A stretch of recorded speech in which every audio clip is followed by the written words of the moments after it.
Welcome everyone to Paddling Pool 289. Oh my god, we're going to be getting into this game real quick. But before that, hello, it is Zari, joined by the lovely, the amazing Manaphy. Hello, everyone. That's very flattering that I called amazing, but this is my first time I've ever commentated for Paddling Pool, so we're going to be seeing these teams, Fruit Knight versus Skybreak here today. I don't know too much of any of these teams, so you can walk me through this, Zadi. Yeah, I can't say I know too much about them either. We do tend to start with this specific part of the bracket, because this is seed 16 versus 17. Interesting. Okay, Squiffer, I was not expecting that alongside a Snipe Rider. Normally, if you're going to commit to Squiffer, you go only Squiffer. But fair enough. Yeah, that's very interesting because you also have the red pencil that actually never really gets played. So you already see Skybreak already getting so much control as soon as I said that the shot goes down by the Dynamo. So it's like very neutral since we're in the very first game of Clan Blitz on Crab Leg Capital. So nothing really too much happening, but we'll see how this goes first.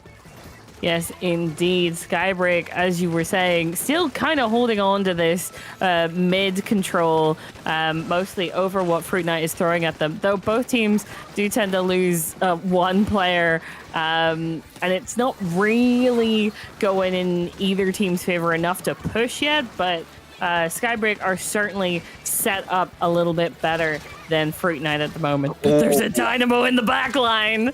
Yeah, somehow the Dynamo was getting to the back line, was able to get one, but tried to get another, but gets punished for that. So that will be...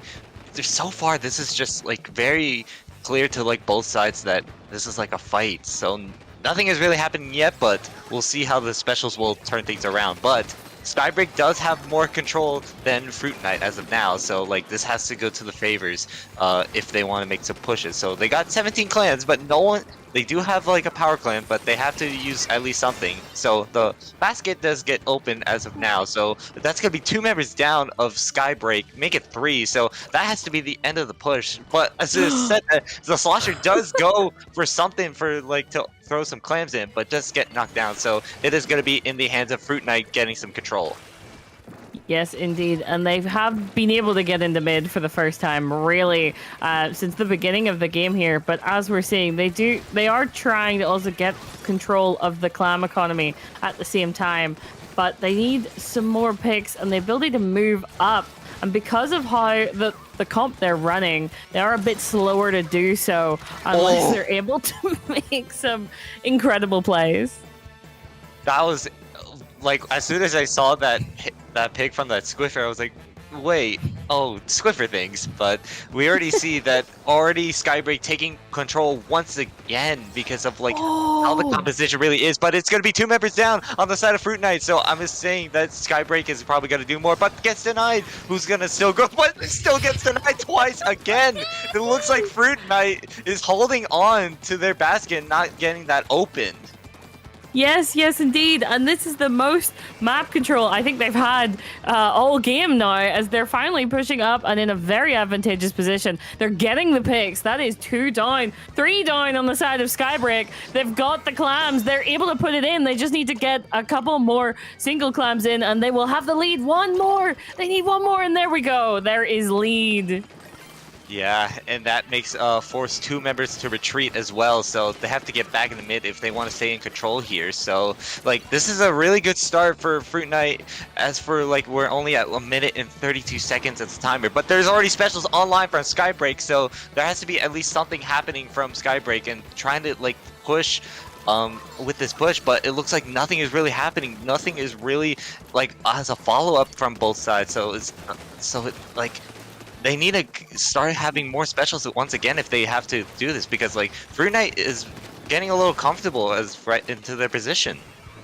Yes, indeed. And also this player Terra was single-handedly has been making the plays.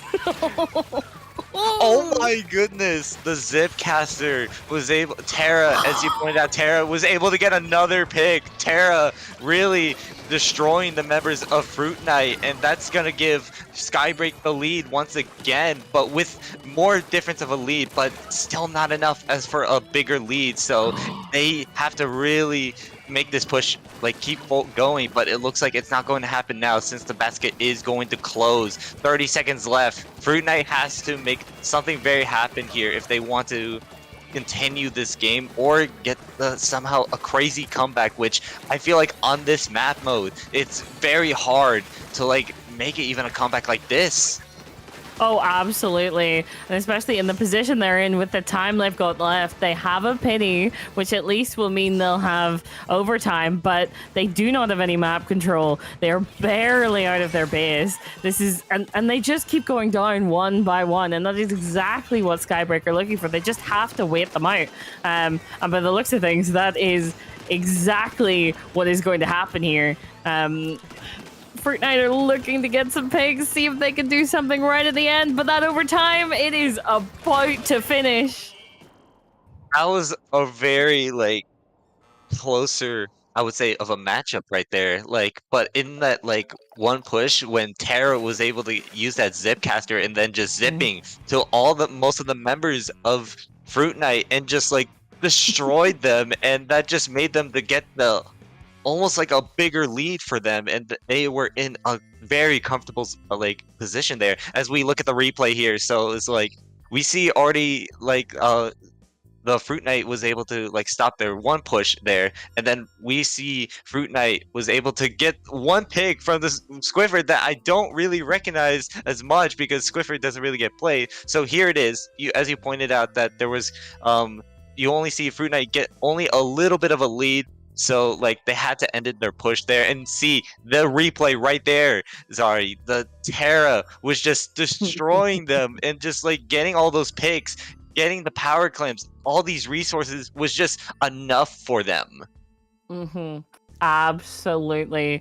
Whenever they got their pushes, like, given the first one, they didn't have as much time or as much resources to work with, but that second push they got right at the end there definitely cemented their win, and they kept Fruit Knight back in that base almost the entire rest of that overtime. There was almost no room for them to try and go anywhere. So definitely that Skybreak knew what they were doing and figured themselves out by the end of that game. The question is, coming into this game too, is Fruit Knight going to be able to figure out a way to handle Skybreak and get a push, a really good push? Because otherwise, Skybreak can just do what they did that last game and like wait it out, find that opportunity. They have Tara to keep putting on that pressure. So if Fruit Knight aren't careful, this could be a 2-0.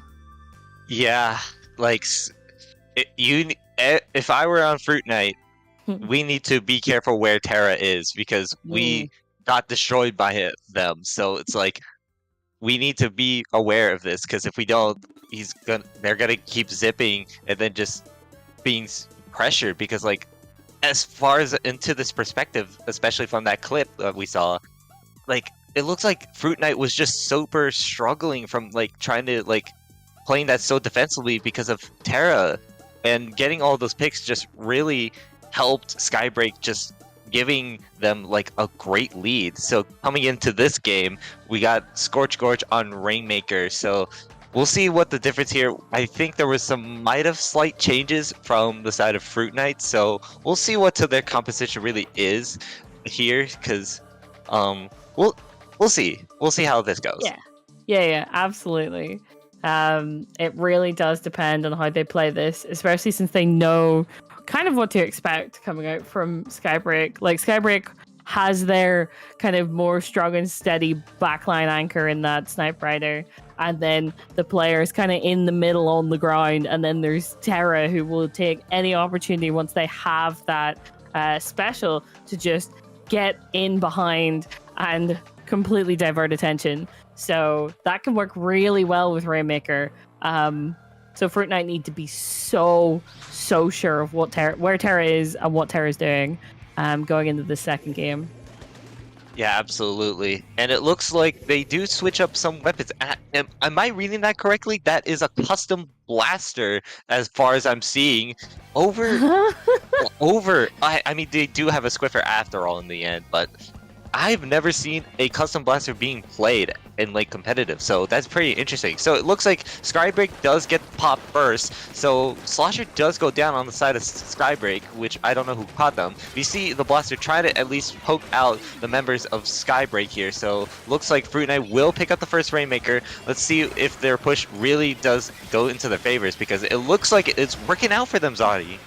Yeah, it really does. They're able to get through that first checkpoint and actually continue to stay and put on pressure. But as I'm saying that, the strikes will make them back out and back off. But that is very, very quick, them through that checkpoint. That really does open up the rest of the game to them as long as they're able to defend here. They need to stop Skybreak from actually doing what they just did to them. Oh, yeah, and you already see Alashiro was able to get some kicks right there and then stop that Rainmaker push there. That was an amazing play. And I do want to point out that the strikes from Skybreak, that was honestly a good call. They needed to, like, push back the members of Fruit Knight there. So it looks like Fruit Knight is still wanting some more. It looks like Alashiro was able to get another pick. So, like, they're just popping off right now, getting these picks, and it's like huge for them too. Looks like Sneaky here trying to at least get this Rainmaker away from the members of Fruit Knight. Looks like Terra does go down now, and I feel like this game is a really, really good start for Fruit Knight. Yes, indeed, it is. But the two of their players do end up going down, and they're not going to be able to defend that jump there that was coming in. It's just this. The Remix is just trying to stay alive. Not quite able to. That is 3 down. They do not have the people here to defend. And I do believe that was a delayed wipe as well. So already Skybreak has so much control. They're able to get lead. And oh god, Fruit Knight, this is not a good position to be in. No, it is not, because like you don't really have that much of like resources that you have. You do have a whale, but there's a Zuka online, and it does get pulled out from the side of Skybreak. Does get some sort of get the 52 gal, so this is really not a great position for Fruit Knight. You do get the lead, yes, at the beginning, but you need at least try to make some sort of a play. But the sneaky Rainmaker trying to get at least more points, but it looks like it will just at least be holding on for Fruit Knight, not letting that happen for a crazy knockout. Yes, indeed. They need to pop that Rainmaker and get it out of there, though, as they're starting to get some coverage in mid here. But a push to 21 is not a small feat to reach. So very much not what they were looking for coming out of that second push from Skybreak. So yeah, definitely on the back foot. Not what they were trying to get done this game, but they can still come back from this if they're able to get some picks, able to get a good push going, or even just some momentum. Yeah, they really need to get those picks if they really want to retake the lead here. So and it looks like they do get 2 members down, so they need to somehow try to make this some sort of a push here, but it looks like nothing's happening. But they do get the pencil, so that's actually huge for them, actually. So they need to get all these members down. So Terry goes down. It's only just a pencil left alive. This could be their chance, but they do need to distract the pencil right here. But it looks like it's just going to be only 10 remaining, so they just need to play this super aggressive here. So, but it's still going to hold on, but it's still remaining of 32. But looks like the members of Fruit Knight are still trying to stay aggressive here, but it looks like Skybreak might just have to reset the Rainmaker or just go back to mid and then just send it over so they don't have to like retake that lead. I will say that position down there, incredibly difficult to get that Rainmaker out of there if Skybreak has the resources to watch it. So definitely understandable why they put it there, but there we go. Fruit Knight able to get it out and able to start pushing again, but they do lose the blaster in the process. And they don't have a straight shot to that 21 mark. And with the last, 20 seconds? They need to stay alive. But I'm not sure if that's going to be that easy to do. Oh, Alashiro trying to like protect their Rainmaker, but the Zip does get popped. Will they be able to get it? But the Terra still was able to get him. So it looks like they will have to hold on. They need to pop the Rainmaker right now and grab it, but it looks like it's not going to happen. Skybreak holds on. Yes, indeed. Still, yet again, Fruit Knight were able to were able to get a push going, but just not able to get anywhere near, well, quite close, but not close enough to what Skybreak was able to achieve, which just means that they were just not quite there. Unfortunate, we do not see a game 3, but happens sometimes. Yeah. Still some incredible pushes though. That, like, Fruit Knight had to really, like, pressure so much of that push right there. As you see, Elishiro tried to grab the Rainmaker, but did not receive any more points, so Skybreak really played this very defensively when it all came together for them, and just how they are playing as a team, and, like, just how incredible, because, like, from Fruit Knight, Alishiro really was the difference maker also, to try to at least do something for this team to, like, keep the match going and trying to get leads, but just wasn't enough. In the end, Skybreak does really was the difference maker of all, especially Hera just really get. And we see the cooler with all of that. That was, I was like looking at that. Whoa, the cooler. But yeah, this was just a great start for us that were commentating these matches. Yep, definitely. It was very back and forth between these two teams. Skybreak was able to take it, but still there were a number of moments where Fruit Knight had the advantage and were able to push just not quite enough to get the lead that they needed. But with that in mind, I think we're going to go to a very short break as we get some people into the lobby for the next round. But yeah, do not be going anywhere. We'll be back real soon with more Splatoon gameplay.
Welcome back, everyone. We're getting into round 2 now, which is Mario Party Jamboree tomorrow eyes emoji versus This Clutch is Crazy.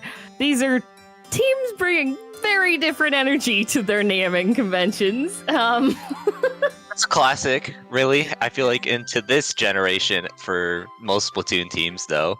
But yeah, actually, at the beginning, I thought I called Mario Party Jambore as like, you know, the Japanese like pronunciation because like, you know, I know how to speak Japanese, so I kind of read it as that. So I was like, oh, Jambore.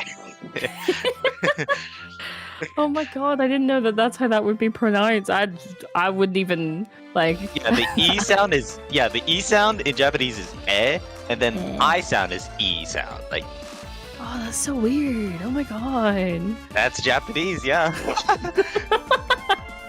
Fair enough. But yes, Mario Party. I'm just gonna call them Mario Party. To be fair, whenever you get these like longer names, you're like, I'm not saying that every time I tell you you're winning. Like, I do the same, yeah.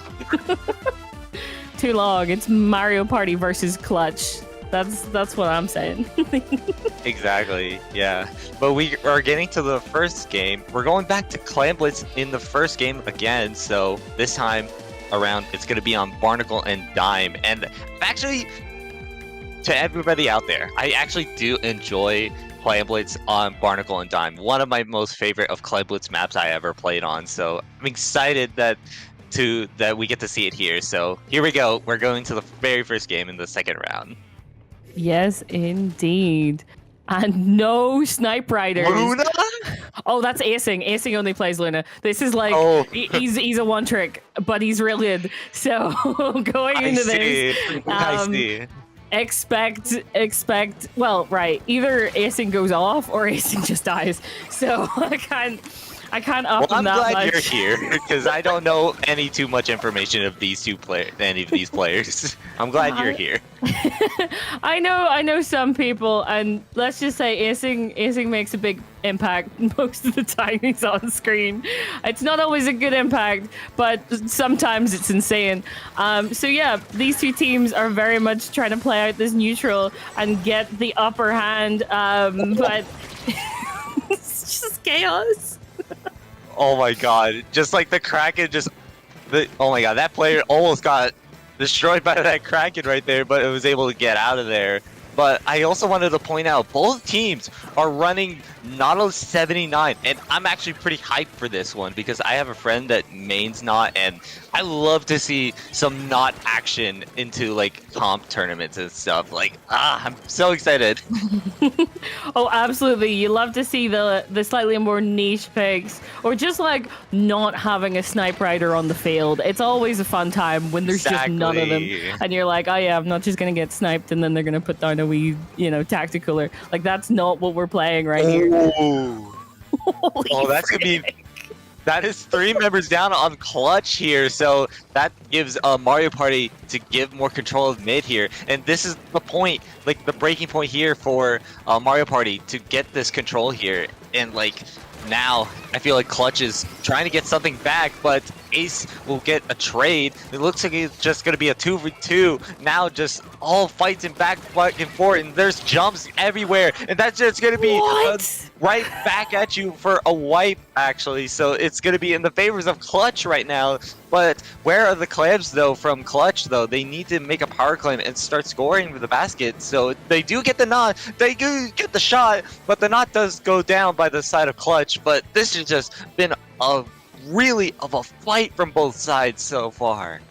Yeah, normally we're not still in the fighting stage without having put any clams in whenever you were that close to basket, Clutch. Right, you've got your clams now, but like, oh my god, it's been like who has half more a of the minute. clams? There we go. Okay, we are over halfway through this game, and someone has put some clams in the basket. There we go. Oh It's no! a wipeout. That is We get another wipeout for Clutch. I believe that's just 2 wipeouts for Clutch there, and that was just like, man, seeing how Mario Party is playing, like, this is just like, oh, we have Tetras, we can play super aggressive, they could just respawn so fast and then just die many times, and it just looks like Clutch were able to get a decent lead here at 1 minute and 50 seconds. Yes, indeed. This is definitely coming down to this last 2 minutes here. But we can see it kind of turning the other way as now Mario Party have pushed well in. There's only one alive. Do they have clams? They don't have clams. Guys, you have a pity. You can put some clams in. There we go. It's coming. It's on its way. It's just going to take 1 to 2 business days for this park clam to make it to the basket. Yeah, oh my gosh. The Tetras again being aggressive here, and I actually do love to see some Tetra action because we haven't really seen Tetras as much since probably the beginning of Splatoon 3, and then it kind of fell off, but we're actually seeing more of it here. So it looks like Mario Party is almost trying to take this lead here. They do have enough clans. They only get the lead only by 3, so it's just probably not going to be enough for them to hold on because you already see Clutch trying to get back in the mid. Only 50 seconds remaining on the clock right now, so Clutch needs to find all these claims and resources to fight back. They do get the Tetras though. Cooler is online, and so is the triple splashdown. So they need to play this super aggressively. Time is ticking for them. They need to play this right now. Yes, indeed. One down on both sides at the moment. This is all coming down to winning 1v1s, and we can see that Clutch are incredibly ready. They have this power clam. They've got it. They just need to get a bit closer, and there we go. But that's not lead. They just got through the penalty points. There's still 3 clams before they lose that lead. They need to make another power clamps very quickly. Only 4 clamps. They need 3 more clamps to find, and it looks like we're going to get to win overtime right now. So now, Clutch, you have to make this breaking point here. There are no specials online from both sides. The shot does go down from Clutch. Zap does go down, not, but they need to make something happen. They got to go fast if they want to really score this basket, but they're losing so much time, and that's going to be game for Mario Party. Wait, I think on top of that timer ending, because of that splashdown, didn't that Nautilus have the power clam? Because I think they went up, they went down, and it fell off the map. I actually did not see that. I think it did. I did not see that. The time was ending anyway, so... I hope we can get a replay of that, because I actually did not see it, actually. If we do get a replay of that, I need to actually see this, because I was so focused of, the timer's so ticking for Clutch, they need to make this play. It's just so much of back and forth, but it looks like this matchup here, Zadi, I feel like this is just an even matchup from both sides. It's because everyone's really playing so super aggressive here. They're trying to get the specials. Here's the replay. Yes, the ball does go into the water. Okay, I did not see that. Well then. The only reason I noticed that was because as we were watching, my brain remembered that player had a power clam, and then the end screen happened and they didn't have one anymore. So I was like, hold on, it doesn't just disintegrate when the game ends.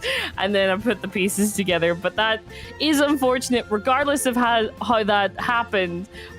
They weren't gonna make it to the basket in 0.1 seconds and put it in. So regardless, that wasn't gonna happen. Regardless of I in my brain it's just I'm just using a splashdown here because I'm about to die. But they realized that the power clam, they had it in their hands, but then the power clam just fell off the map and went to the water, and that just is game over. Yes, it is. And that's unfortunate, but also it was gonna end anyway. But that means going into game 2 on Splat Zones, Mahi Mahi, that Mario Party Jamboree tomorrow definitely are set up if they're able to keep Clutch out of this zone. I don't know if that's possible. Knowing these two teams are very back and forth, I think it's gonna really come down to it. But if they're able to keep them out of zone, then this could be a 2-0. Yeah, absolutely. Clutch really needs to respond to the composition here from this team here. So because because this is an even matchup here, I feel like this could be. That's double shot. What are we doing here? That is a double shot from the side of Clutch. Is you know what? We had enough. We got a Yep. pencil. We got range, and we got double shot. We're done. We're done playing around here. Yes, also important to note they have a snipe rider after that first game, and us just saying, oh yeah, it's so nice to not have a snipe rider on the field. Never mind. I know it pains. I know it's meta, but sad times. God, we're going back to this meta with double shot and pencil, but it looks like the Tetris is gonna reef slide to the one of the members there by Clutch and just like, oh, we're gonna reef slide. Oh, I got a pick. So now we're into the favors of Mario Party taking control of the zone and the map.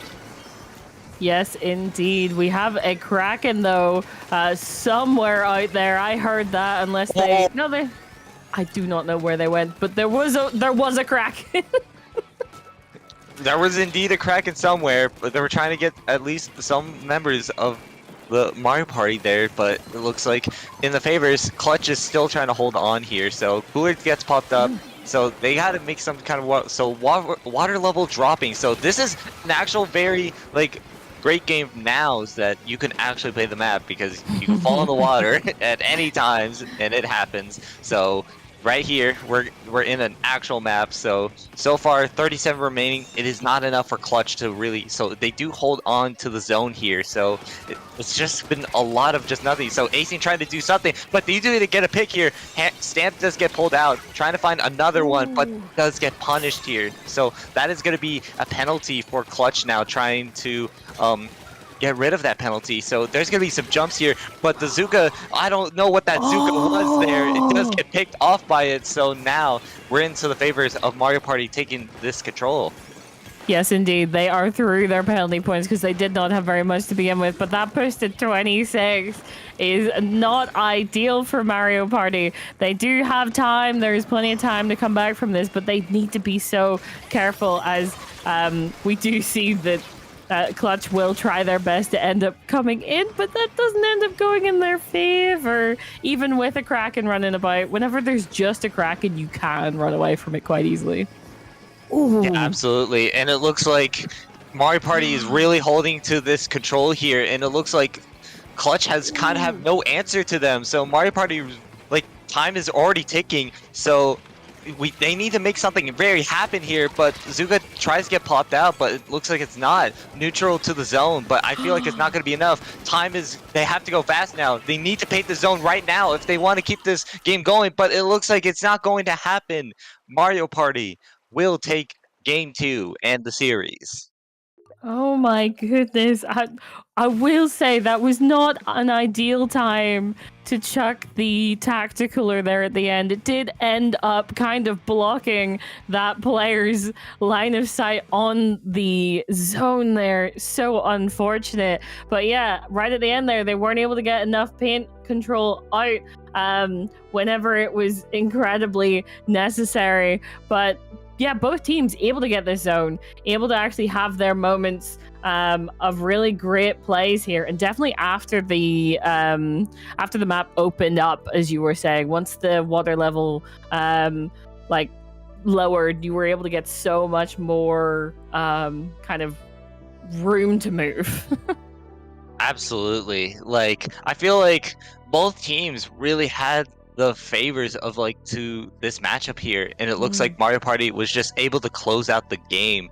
And the difference maker, Mario Party was just in so much of control in Game 2 and just really did not lead to any of Clutch trying to get back into the game. So Clutch did not clutch the series.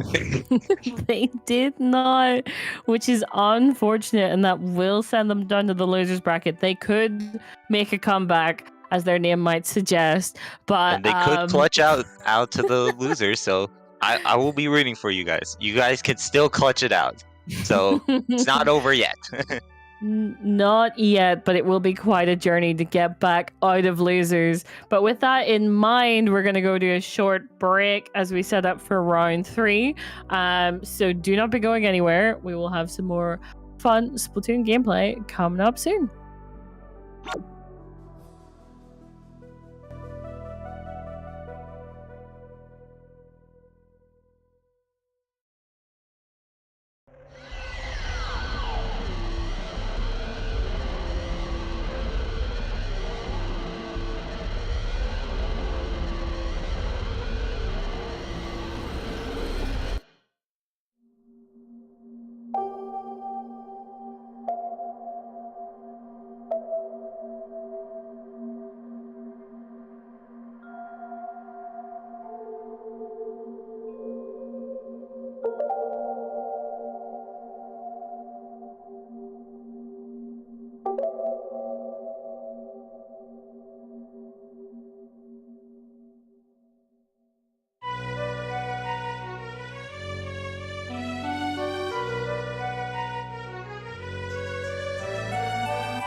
Welcome back, everyone. Bit of a short break for you because we're already ready and set up for round 3, which I do believe means we are into quarterfinals now.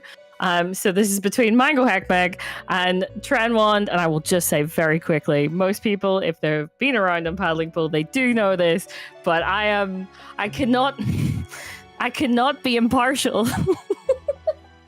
Because I am a bit of a Mango Heckmeg fangirl. Need to say that. Anyway, Manaphy. Yes, I actually do also know Mango Heckmech. They were also the Div 1 winners, but I forgot what number season it was. But yes, I do recognize this team, and despite of how much that this team has grown, I'm actually like very like excited to see how they are doing. And I'm actually happy to watch them again because I haven't watched them played for a while. So now we're here. So we get to see, of course, Nango on the roller. No surprise there. And we see a Mint Decavitator, which has been also rising up. And I believe that's a Zinc Mini as well, which has also been a surprise pick as well. Yeah, and then I should mention that the E-leader is not a surprise coming out from 4K.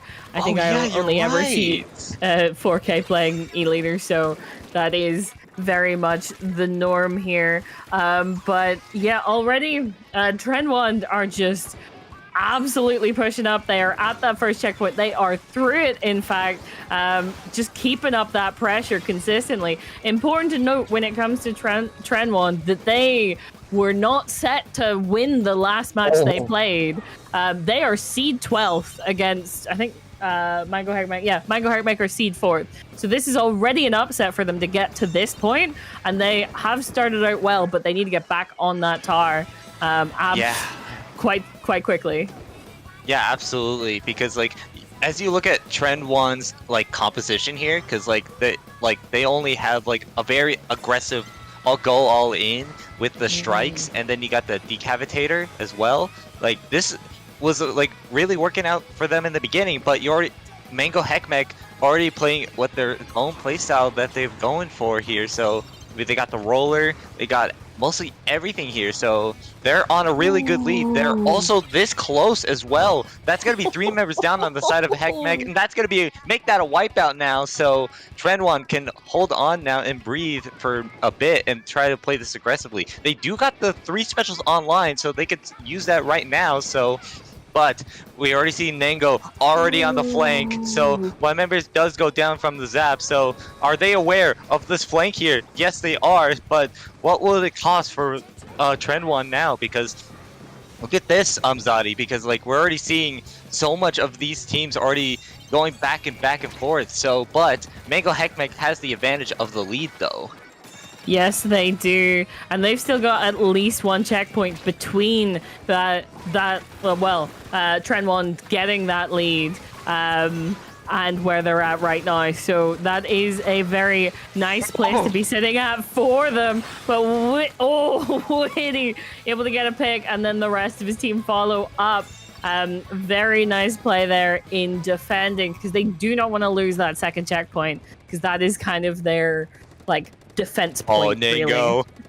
Really. Nango are really on the flank, but they are aware of Nango now. So, but I do want to point out Witty here. Just say like, oh, I'm right behind you. Just gets flanked of flank Zinc Mini here, but it looks like Nango is trying to get out of the situation here. So it looks like it's working out for them. So it looks like 2 members down of Trenwand now. Everyone's really trying to find something here, especially for Trenwand. They need to like make some sort of hero play and get rid of that E-leader, because I feel like it's a bit of the difference maker here. But 4K was able to get that snipe shot right there, and that was just incredible there. E-leader shot, and I'm just like everything is just happening at once now. But it looks like Mango Heckmeg are in back of the control, but gets another snipe on the Decavitator. 4K is just insane now. Are you nuts? But it looks like they're gonna get the last checkpoint here, and I think that's just gonna be game here. They do get it. Knockout game 1. Yep. Yeah, absolutely. Mango Heckmech going insane when it comes to game one, keeping up that aggression, even if they were pushed back, like they were wiped at one point. Even if that happens, they're able to find their way back in and absolutely work with the opportunities they're given. But yeah, the E leader to kind of cover all sides and definitely keep the aggression even further forward does help them. To kind of space out a bit more. But yeah, both teams did get some good pushes though. Cannot discount Trend Wand. Definitely not. Absolutely. I mean, especially from like the beginning of like when they had that push. I feel like some of the members were overextending a little bit, and that's why some of the members of Trend One was picked off, and that made Mango Heckmech back into the game as well. And Mango Heckmech was just having so much of control of that entirety of the game, just knocking out also the win as well, getting through the checkpoints as well. Just they got everything. Like Yep, even they got what they everything. needed. So now we move on to the game 2 here, which I absolutely will say and rant about it on stream. I do not like back pump track on this map mode. I do not like it, but I know some absolutely hate it. It's definitely a pick of all time. At times when it comes to Mango Heckmech, you cannot be sure what you're getting. It's a good roller map as well, Yeah. too, which that's in the favor of Nango as well. So I cannot blame them for that, though.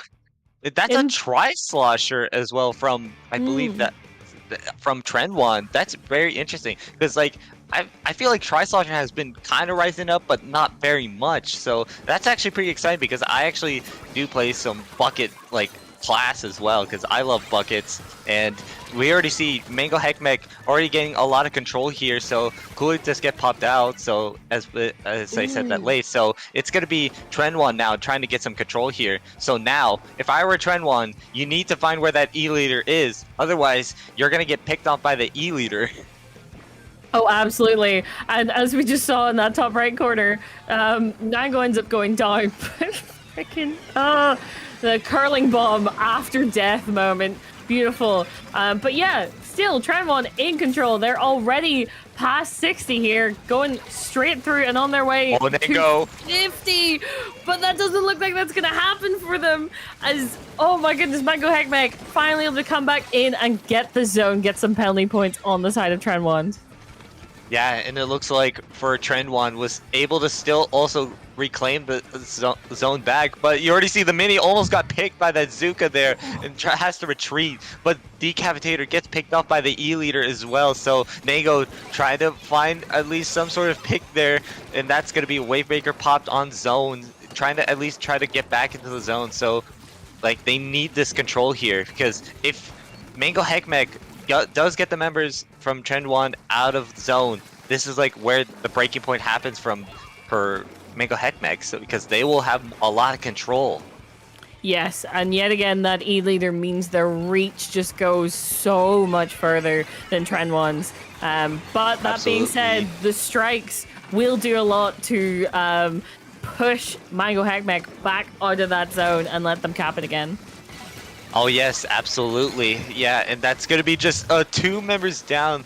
Oh my goodness, like we're already seeing so much of it, and EST was able to get a picks there, and Strikes gets pulled out. There's just a lot of specials just being happening, so Mango Heckmech is holding on for now.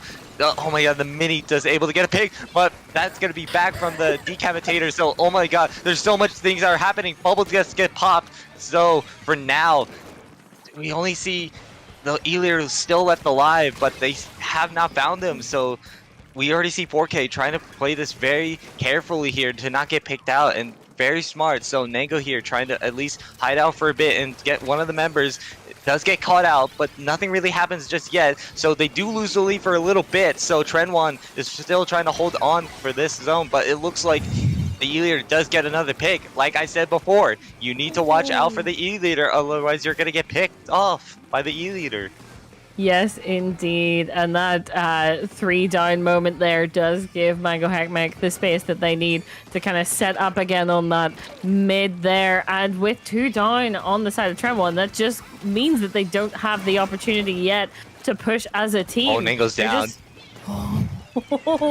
But there's lead coming through from Mango Heckmech, and they're just painting through those specials, trying to keep as much pressure off the zone as possible. And with the, I've just realized they had 2 shields this whole time. I didn't even notice. That's another thing to just keep that zone alive. The double bubble comp, I actually do realize, because they also had Zinc Mini. Because honestly, because like I think that's like the only mini I actually play. Oh my goodness! Like now that you pointed that out, I realized they had double bubble. Yep, which to be fair, to cover, it is a big zone to cover. But yeah, still very back and forth. There were times that Tremwon was able to get a good control over that zone, but just yet again, the reach of Mango Heckmech meant that there was always going to be an E-leader watching you and waiting for the opportunity to take members down on the side of Tremwon. And as that happened, it kind of fractured their defense a little bit. Yeah, and that was a breaking point for Mango Heckmech really holding out the zone very nicely and really playing this very together here. And again, Trendwon was not able to like find find where that E-leader was, and just like, and props to 4K really trying to get into a good position and just trying to not get its position away, so to get some picks there, and that just really saved Mango Heckmech from not losing game 2.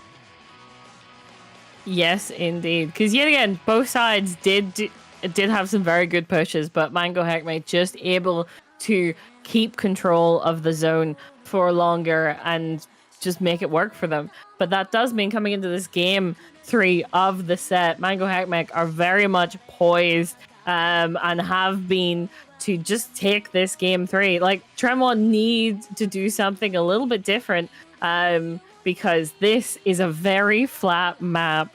And I don't know if you know this, but E-leaders like very flat maps because they can always see you. Yeah, and it's just a very monster kind of a map for E-leader. So I think this is a very great pick for the E-leader. And we see Stamper, and I believe that's Machine that I'm also seeing, which I actually love to see some Machine action here as well. So it looks like Trendwon is still going to keep the comp that they're very comfortable on, which very understandable here. So now they have to try to use something with it, because like I said, they need to find some sort of picks here to like the most valuable members on the side of Mango Heckmech if they really want to fight back. Yes, indeed. And also, I've just noticed that the Splatana as well, Mango Heckmech are really going for that extra reach in their weapons. That's probably why they changed off the roller as well, because both the Sloshing and the Splatana have that extra range. But as I'm saying, that 3 go down on the side of Mango Heckmech, and that E-leader has to run back. Yeah, they have to run back because you won't be really any good position there. So very good retreat there. So it looks like now for the members of Trendwon is still trying to get into the enemy territory, but it looks like they're just gonna go having 2 members down now, and now we're into the favors of Mango Heckmech again. This is a situation where you could lose a lot of resources and control here into this map if you don't find the vulnerable picks here. So Stamper does go down, but they need to find more if they want to fight back. But it's just really not happening right now because 2 members are down. Yes, indeed. This is not that the picks are not going in the favor of Trendwon here. They're not like, it's not like Mango Heckmech are not taking casualties in these fights, but just not as many as Trendwon is. And also, they're still able to keep on top of their defense, even when a couple more players do end up going down. But right now, it's still very even, but that might change right now. Everything. It kind of will change a little bit of everything. So now we already see some Mango Heckmech trying to push back, so they don't get any picked off. So Decapitator does go down. ESC trying to find sort of pick, but does get punished for that. So now, if I were on Trend One, you need to really start making these pushes and having the clams as well. We need to see some sort of things happen from you. So Kraken does get pulled out, but we're not going to find any sort of valuable here. So for Mango Heckmech is really playing this very defensively. Zuka does get popped out.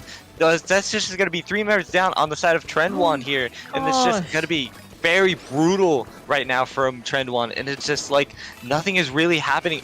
All barely gets picked out by the E-leader there. So now for Trend One, it looks like it's going to be Mango Heckmech finally open the basket from 2 minutes and 10 seconds. So they will have more clams being thrown. So it's just like not happy. So Stamper does get popped out. So man, Zari, this has just been like very close. But again, Trend One is just not finding any sort of picks to like the most valuable members on the side of Mango Heckmech. Yes, indeed. It's like they're going in, they're getting opportunities, but they're not quite ready to utilize them when the moments happen. So they got their 2 power clams there, but they immediately were put at a disadvantage players-wise, and that did mean that they just lost all of the kind of opportunities they'd been working on there. But yeah, we're just back into this center bit. Whenever Trend One knows that they need to actually get a push going themselves, they need to have the clams, they need to have the power clam ready. They do have a pity, but are they going to be able to capitalize on anything right now? Yeah, it looks like it's just not quite happening because you already see 3 members down once again from Trend One, and it looks like Mango Heckmech is really playing this so defensively and really playing this super carefully as well.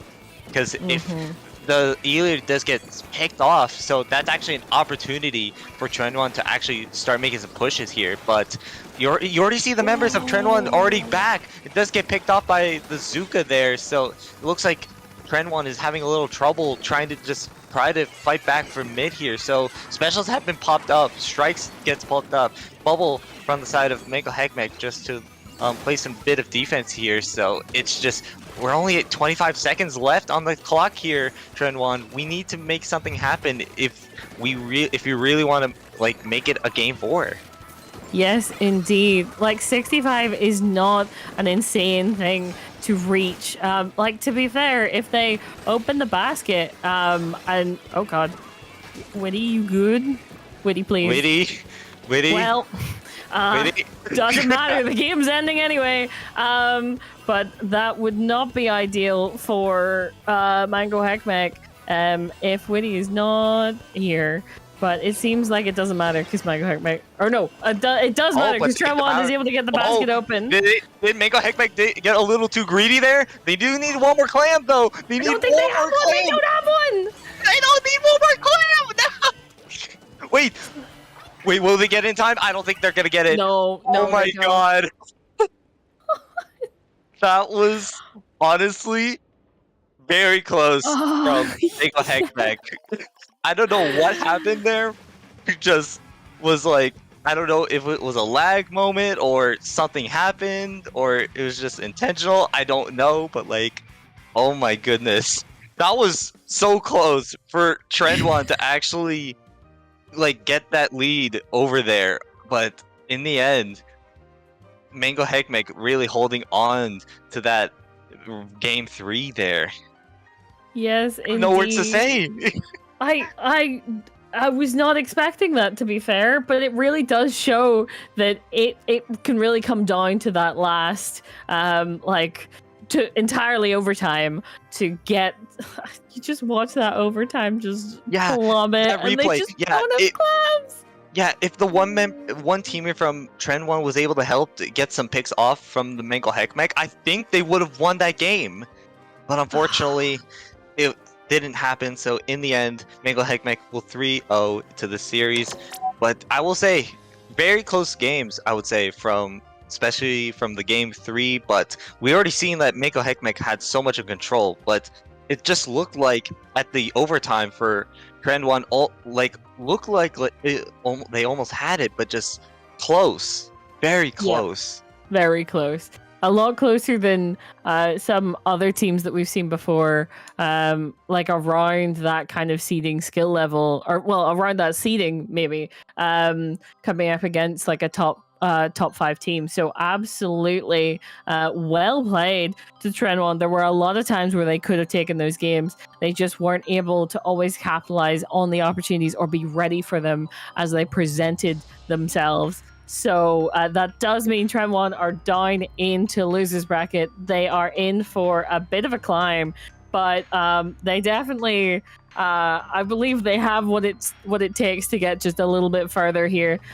So it will depend. You might see them later, you might not. We will have to wait and see. But with that in mind, I do believe we are going to be going to a very short break. As we find out who we're going to be seeing next. We're going into semis now. Ooh.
Welcome back, everyone. A little bit of a longer break there. We were a bit ahead of everyone else with all of our 2-0s and our 3-0s.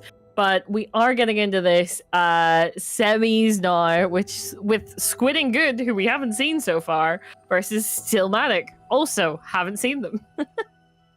Nope. I'm very recognizable Squidding Good because like they have been a team for a very long time, especially into my in the era when I played Splatoon comp back in like 2018. That was such a long time ago, man.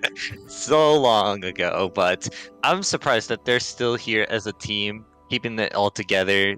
And yeah, they're still as a remaining team, like to remain this long, like still a lot of they could still improve as well. So we're gonna go straight into Clan Blitz once again in game one, but this time we're gonna be on Inkblot Art Academy. Yes, indeed. So very much Inkblot, very standard kind of map. So I expect that this will be quite even between these two teams. I will say Squid and Good is definitely a name that most people will at least have heard of. But also, on the side of Stillmatic, Punchy is... Punchy... Oh, Punchy! Punchy's a force to be reckoned with. Yeah. I know who Punchy is, okay. But there's something that you don't want to mess with, and that's a 96 Gecko. So no backline, and which I love to see with no backline. So this is go all in, but we see Punchy here on that splash, V-splash. No surprise there, honestly. So they were already starting things a little hot, I would say, but we already see Getco here on the machine trying to throw some sensors to find with any members. You already see Ibuki here, as far as I can read it because it's Japanese. So they already see them on the basket here. They already get the burst of a clam here. That's already at 4 minutes and 30 seconds already into the game here. We're getting that one pick there. So Ibuki here really was like I don't think any of the members of Squid Good was not expecting that. Yeah, I don't think they were expecting that whatsoever for just that player to come in with 7 clams, pick up an 8th and be like, all right, we're gonna start now. Like it really separated Squid and Good up at that point there. But Risha trying to back out with that power clam, just not able to. Gecko trying to keep it alive, able to for the moment at least. But yeah, really Squid and Good on the back foot here, trying to just recover. Yeah, and Punchy on this crab, trying to get some valuable out of this one. And you already see the Decapitator was able to go into the enemy territory into the once again. So, and the bubble disc get popped up. Porky in a little bit of trouble, does get picked off. So Punchy will score another basket. So that's going to be, they need to find more clams if they want to extend their lead here. So Punchy trying to get into the enemy bats here to get and the man was picked off. So that's already 35 remaining here. Or you already see so much of Stillmatic here really into like playing the super aggressive here. Punchy does go down now, so but it looks like gonna be just more because you already see Stillmatic wanting some more, and they're still gonna throw some more clams and keep this basket alive. Punchy already using this crab, but it looks like it's not gonna be enough, but they just need to throw more all these clams here, but it's just gonna be a full wipeout on the side of Stillmatic here. So oh my goodness, what is happening? It looks like Squid and Good was able to stop this to keep this game going, but oh my lord, Zadi, what am I watching here? I also do not understand that. They just kept it open, kept it alive, and were like, it was down to Punchy to stay alive on that bats area at one point, and because he was able to, that did mean that their teammates were able to jump with more clams, and they were there and ready whenever everyone turned around to look at Punchy. But yeah, a push the whole way to 2. That is a hell of a push to come back from for Squid and Good. Not impossible, but damn, that's going to be difficult. Yeah, that's going to be difficult for Squid and Good because like they haven't even scored a single from their Stillmatic's basket here, and you already see Stillmatic really playing this super aggressive, and they still want more to because this is a big penalty for Stillmatic. They still got the resources and clams here. They do got the crab though from the dualies though, and they want to use it. But it looks like they're gonna keep scoring more. You already see 2 members down on the side of Squid and Good here, but that's 2 members down. But they're gonna keep throwing more clams and make it game here. Stillmatic will take game 1. That is a rough game to start on. Squid and Good did not have the opportunity to find their footing. They got out of their base a couple times, but like that didn't really help them all that much. That just meant they pushed a bit farther up, and then suddenly the likes of Punchy or Ibuki or whoever ended up right back behind them again. You see this one play, the one play that Ibuki was getting like the one pick and then scoring more, like that one power claim in, but not scoring any claims. But you already see this push, Zadi, just like the breaking point of just so much. It's like they even Squid and Good had to use so much of those resources, and that was just one more clam thrown for Stillmatic there, and it just all came in close. But in the end, Stillmatic was so much in control of that entirety of that game. Yep.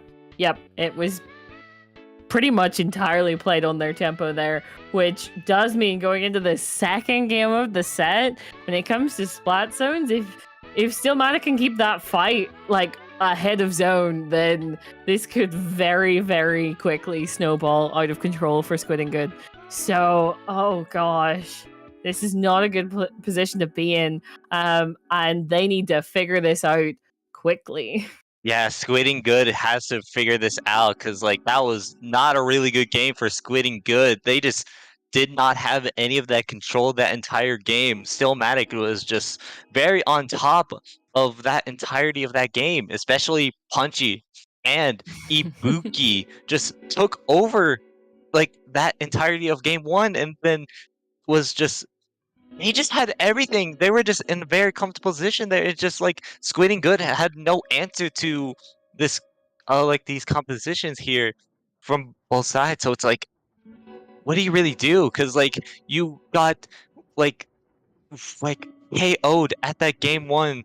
Now we're going into game 2 here with Barnacle and Dime on zones here, so we'll see how the difference maker is. So we'll see if any compositions does change. Well, we do see the pencil being brought up, but it looks like on the side of Stillmatic, we'll still keep the composition here. So we'll lead up to this game deciding factor. Yes. Also interesting for Squid and Good to bring that splash as well. Not the crab one, of course, the one with strikes instead, but still definitely very helpful on zone to have those strikes. But already that is 2 down on the side of Squid and Good, and it doesn't matter if you're the first to get the zone if you only hold it for 4 ticks. So that is not ideal for them, as already Stillmatic just pushing up, keeping that aggression on board at all times. But there is that Kraken trying to find some picks here. There we go, able to get the crab. Yeah, Porky was able to get that pick there, and it was able to maybe try to find more. But as you pointed it out, though, it looks like Stillmatic was just super ahead of Squid and Good because of like how much faster that they are, and especially this composition here. You got the dualies, you got the V-Splash, you got Zap, and you got this Decapitator that can really skirmish against like the members of Squid and Good here. And the dualies as well, because like this is like this composition that Stillmatic here has so much of skirmish, paint, and then kill power. This is just like a composition that really works into the favor for them too. And you already see Squid and Good does get the lead by only 2, but it's just not enough for them. So you already see Ibuki trying to play this super aggressive into the backline here to get the pencil player. So, but it just means that Stillmatic will only have to like really hold on to the zone, but that's 3 members down. Man, this game is just something else, Zadi. Something else. It is indeed. It feels like as soon as Squid and Good gets any kind of footing, there's already a response waiting for them from Stillmatic to push them way back again, because they're continuing to keep that fight ahead of the zone here, and that zone is ticking. We're into the 20s, now into under 20. We're on 15 now. They need to get pushed up and get rid of those players on Stillmatic that are ahead of the zone, but I don't think there's going to be time. Yeah, that is not enough time because like you already see the members of Stillmatic was just in the enemy territory, just stalling time and just keep them away from the zone, and that just gave them so much time to give them the knockout as well. Yes, indeed. Oh my god. Well, this is not looking good for Squid and Good. They are not set up very well coming into this third game of the set. So I still need to figure out either how to slow down Stillmatic or how to kind of get to the same kind of level, right? Of just speed and aggressive potential, because I'm not sure how else they're going to counter this in a game. They have one game left to do that. Absolutely, because you already see Punchy so many times of like, because we already know who Punchy really is. Getting to use that crab was so very valuable to like this team here for Stillmatic, and it just like gave so much valuable for Stillmatic here, and it just feel like it's not even close either to Zadi. It's just like Stillmatic was just on a different level against Squid and Good. Oh, absolutely. They're just not giving them any room to figure any of this out. And when we are coming into this match point on game 3, they are running out of time. And with specifically Undertow Spillway, Rainmaker, like if if Stillmatic gets through Squid and Good's defenses, then it'll just be over. So this is goddamn difficult. It's not looking good for Squid and Good, because like it just doesn't look like they have no answer to this comp that Stillmatic is running. It's just like Stillmatic is just running at Squid and Good. Like they're just running at them and then just knocking out the door, just like, hey, we're gonna like come out of your door and just like go splat you guys.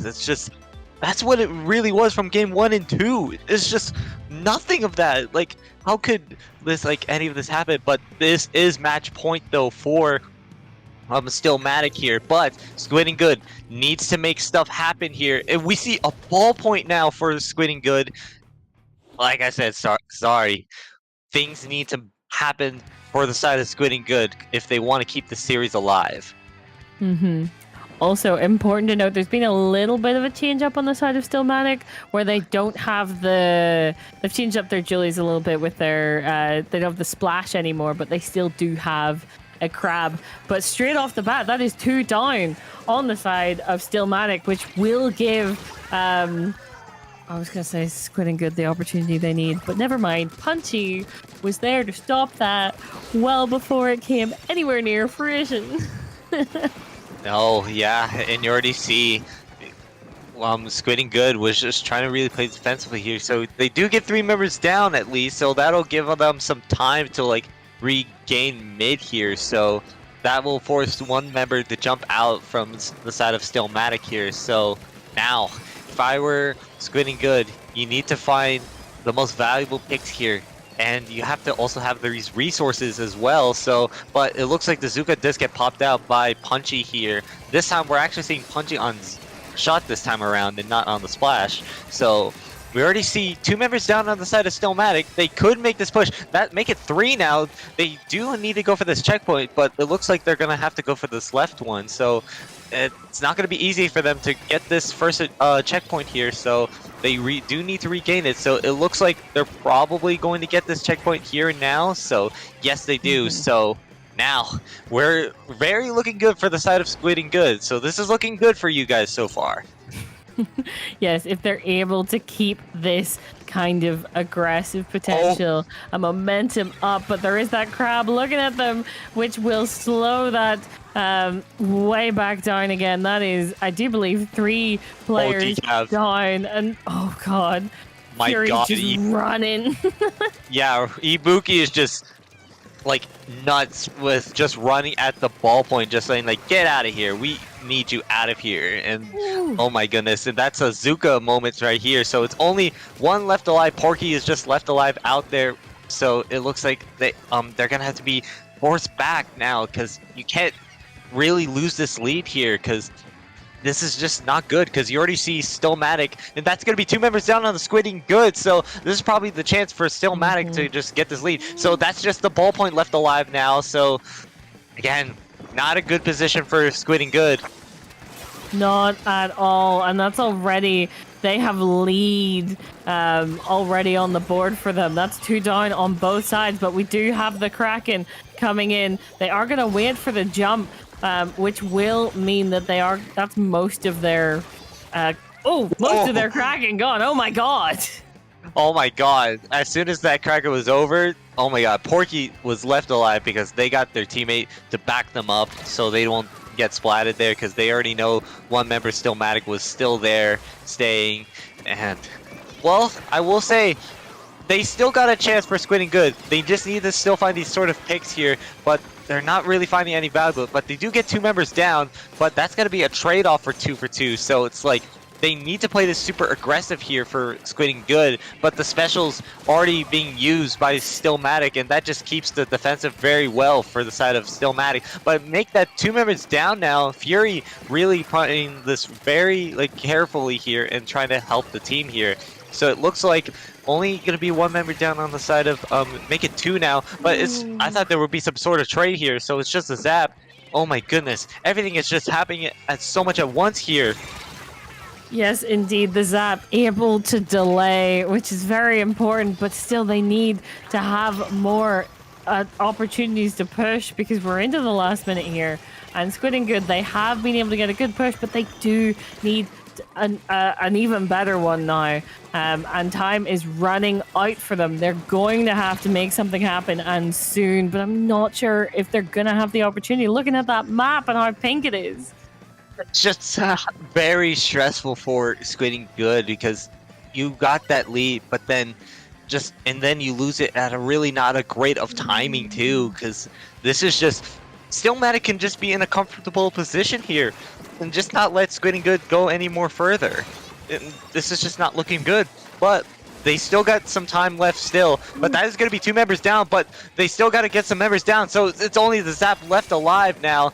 Now, this is only 10 seconds left. You need to make this sort of a play just happen here. But Punchy was able to saving Hector here. Punchy was able to save this game, and that just led to the downfall of Squidding Good. And now, that is just game there for Stillmatic.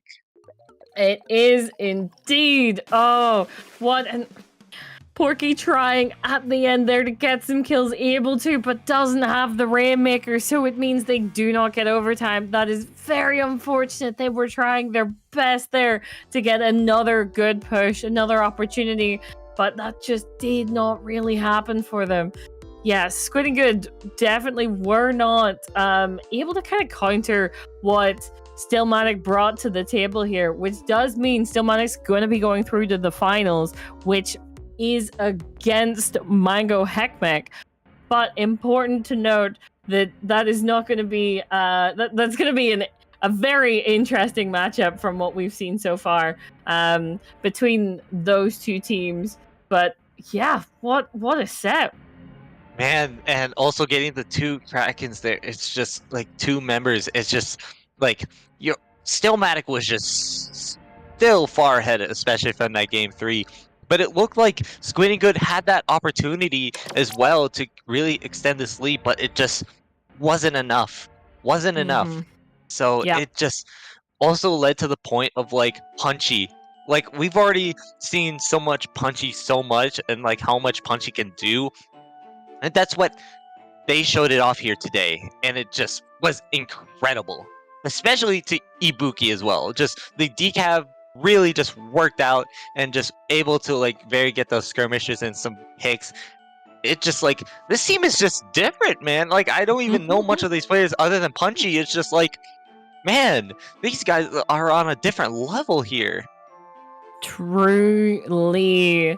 And I look forward to seeing what Mango Heckmech are able to do against Stillmatic after such an incredibly dominant showing from Stillmatic this game. So absolutely very interesting to see where this goes. But important to note that that is the end of our commentating block. So you're not going to be listening to us talk about that. Instead, we do have Mr. Slap and Stormy Senpai coming in to do your second block of the day. But with that in mind, we're going to have to sign off. But Manaphy, where can the good people find you? You can find me on Twitter.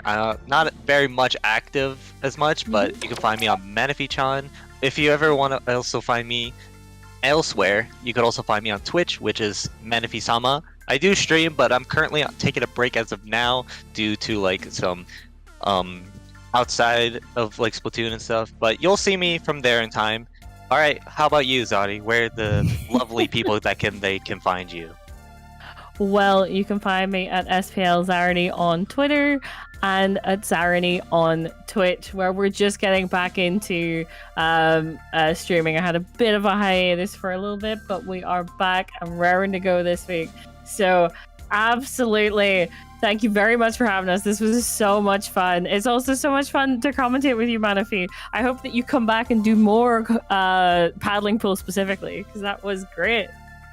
Absolutely. I mean, this is honestly a pretty lucky day because I didn't have any classes today because it was a holiday. So thankfully I was able to commentate here. So thank you to Dapple's Production for having me. And you guys will see me in the future tournament events here from Dapple's Production. So big shout outs to all the TOs and staffs that working behind the scenes. And yeah, I'll be glad to commentate again. Once again, I'll see you guys. We'll see you guys into next time, and we're gonna pass it down to Stormy Senpai and Mr. Slap.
Hello, everybody, and welcome back to Paddling Pool on Dava Productions. We are here in, I believe it's going to be loser semis. Winners finals. We're here in winners finals. Thank you so much. I am joined here by my co-commentator. Say what's up, Mr. Slaps. What a great name, by the way. Why, thank you, my friend. It is very, very lovely to be here, as it always is.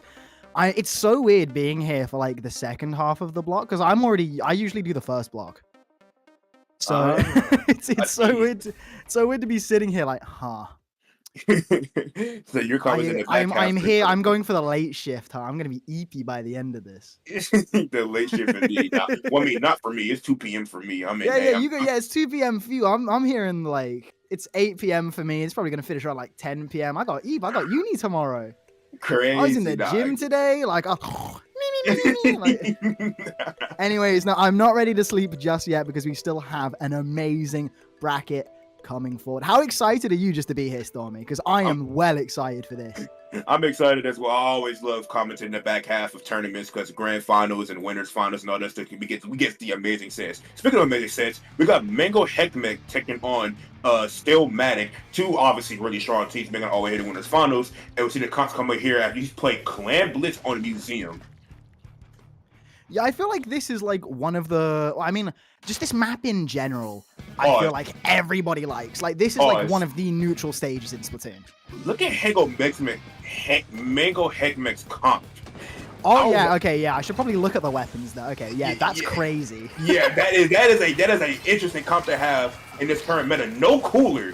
They came here in the big 2024 of Splatoon 3 and say, "Oh yeah, we're not running cooler." That is insane, and that's a bold statement just by running no cooler. Let's see how it fares for them. Bringing out that Zinc Mini, that E-liter scope with the Kraken, by the way, V-roller, and the regular bucket with strikes. Interesting. I mean, you say it's a bold statement, but it's clearly a statement that's working considering they're here in winners finals. I mean, yeah, true. The double bubble combat, it's actually double bubble. I didn't realize that. But while we are talking about that, 3 go down inside of Stillmatic. Mango Heckmech is holding that ground here, able to defend a little bit, but Punchy able to trade that back immediately. Gets a pick over down to that right side, but does get traded out immediately. But they're going to try to pick up both these balls and try to keep them alive. I don't think this bucket's going to have any success doing that as the bucket clears that out, and it basically get a delayed white, forcing that saber to jump out. Yeah, honestly, they got so close with those 2 balls right at the entrance of going into that back bit of Mango Heckmech, but they were just stopped right there and then. And even as they were able to recover those 2 balls, it just still was all for naught. And now Mango Heckmech are the ones knocking on the door of Stillmatic with a power clam to their name, but they are getting pushed out the same way that they pushed Stillmatic out, having to retreat all the way back. And there we go, we're seeing the zip caster there. But wait, no, they jump in. One slipped past. Yeah, one slip pass indeed, but that's not the push you want to see because all we're doing is getting them a free power clamp. And if Stillmatic is able to play their cards right and not go down here, they can usually eat a lot of points on the board. But the issue is they don't have a special already. Enters that goes down, so no cooler going to be given to them. Actually, they do have a cooler. So they're coming back really fast. The stress coming in right now. Look, they're pushing where they carry the mini. So they're going to push it real fast here. Look at opportunity. But it goes down as well. The Kraken is out. It's not going to be able to stop the score from going in, though. But they are going to trade it out and get a few more points on the board. But a decent defense coming out outside of Mango Heckmech, taking on 3, and actually they keep the lead on top of that. So what an amazing defense it is, despite all that space being given up. That's absolutely crazy, and we're seeing them right now. Mango Heckmech coming straight back, breaking the barrier again, and making that lead just a little bit further. But I feel like that was just a little bit too hasty on their side because they were only getting 10 more points in. And then look at that. You've still got 10 penalty points right there again. It's still the same barrier of a lead that they had last time when they dunked the single clam. Yeah, indeed. And I think it was hasty. But I also will argue that, I mean, they scored that power clamp, but they also didn't lose numbers advantage. They didn't lose space. So they have a bigger lead, while at the same time, a low amount of penalty. So if they play their cards right, they're going to be able to get a bigger push now because they didn't give up that space. That Blaster is one shot and it will go down. So they're all going to throw that in. And here goes the Kraken. So they're going to get even more points on the board. So even though they do that one clamp earlier, they're going to pay dividends there. The Zap able to take out a big players in the mini doing a lot of work here in the front. They're going to say, I need the best friend to jump in. Were they able to get this last power clamp in? Yes, they will. No, they won't. They get shut down, but still big points on the board. And once again, they're still not losing that map control. They still killing numbers advantage. Bucket able to get a trade on a blaster. They have a lot of work to do inside of Stillmatic. You know, this map is basically entirely orange at this point, but now we're seeing Stillmatic try and come back in. They pop that cooler, which Mango Heckmech does not have. That pivotal, like, charging point that they have. Like, this is basically, like, what they have on top of. This is an advantage that they have this cooler and can just keep going in and in and in and just keep saving it again. Because as you said, it is rather rare to not see, to see a team without a cooler, you know? Yeah, indeed, But it is very rare, but this E-Leader, hey, this E-Leader is cooking. Absolutely devastating the entire opponent, using that range of advantage on the map of that is Museum. Very effective there. This roller does go down to the splashdown. The E-Leader has to put a little bit of work in. Doing that Kraken after already help for defense. One man's going to jump back and help set up a defense here. Looks like they're going to start to turtle up here. Looking for a pick. Oh, but gets a little bit greedy. The Stamper's going to pick that off. It's going to move behind him with the Zipcaster. Looking for some room, but the rest of the Slayers are not able to push in with that Zipcaster, so it kind of gets the waste. We're able to kill this bucket, or not able to finish that bucket off either, and the Stamper goes down. You know, 30 seconds left on the clock. This is really not where you want to be right now. They're really just going to have to be playing for specials if you're Stillmatic. Oh, and look at that. The power clam holder goes down. They set up a bubble over it as well, basically just stalling it out. And there we go. Mango Heckmech able to break the barrier once again. And is now just trying to keep that checkpoint open as long as possible. But even so, maybe they're just going to go for the knockout right here. There we go. Another power clam goes in. You just need one more clam in there. They're going to try to run it in for the right underneath. Oh, the game is over. Never mind. Yeah, no, the game was already over. Like, my the bad. basket was going to be open for enough time for the clock to just tick down. But they wanted that knockout. They wanted to send a message, because that's what you've got to do here in winners finals. Yeah, indeed. And putting out no cooler, but I will say that Mango Heckmech's comp is genius. And a lot of people just looking at it wouldn't understand why this comp is genius. Is that, well, one, this isn't top level play. Like, if this is top level play, their comp probably wouldn't work. But this is more or less just still high level. You know what I'm saying? So, double bubble with no cooler. You know how, like, the thing is with cooler is that it helps you get respawns faster. When you have double bubble, you essentially kind of have cooler, because you're keeping ground. You're always going to be able to hold some type of ground. And the way which I know how you deal with double bubble is, well, you need 2 tri-strikes. You need 2 of them. It's not enough just to have one. They only have the Neo Splash. They need Stillmatic probably needs a V bucket to help counter that, or maybe a T-Tech. Like, just another two weapons that play strike. It's boring, it's redundant, but it's the only way you're going to be able to counter those 2 bubbles on the other side.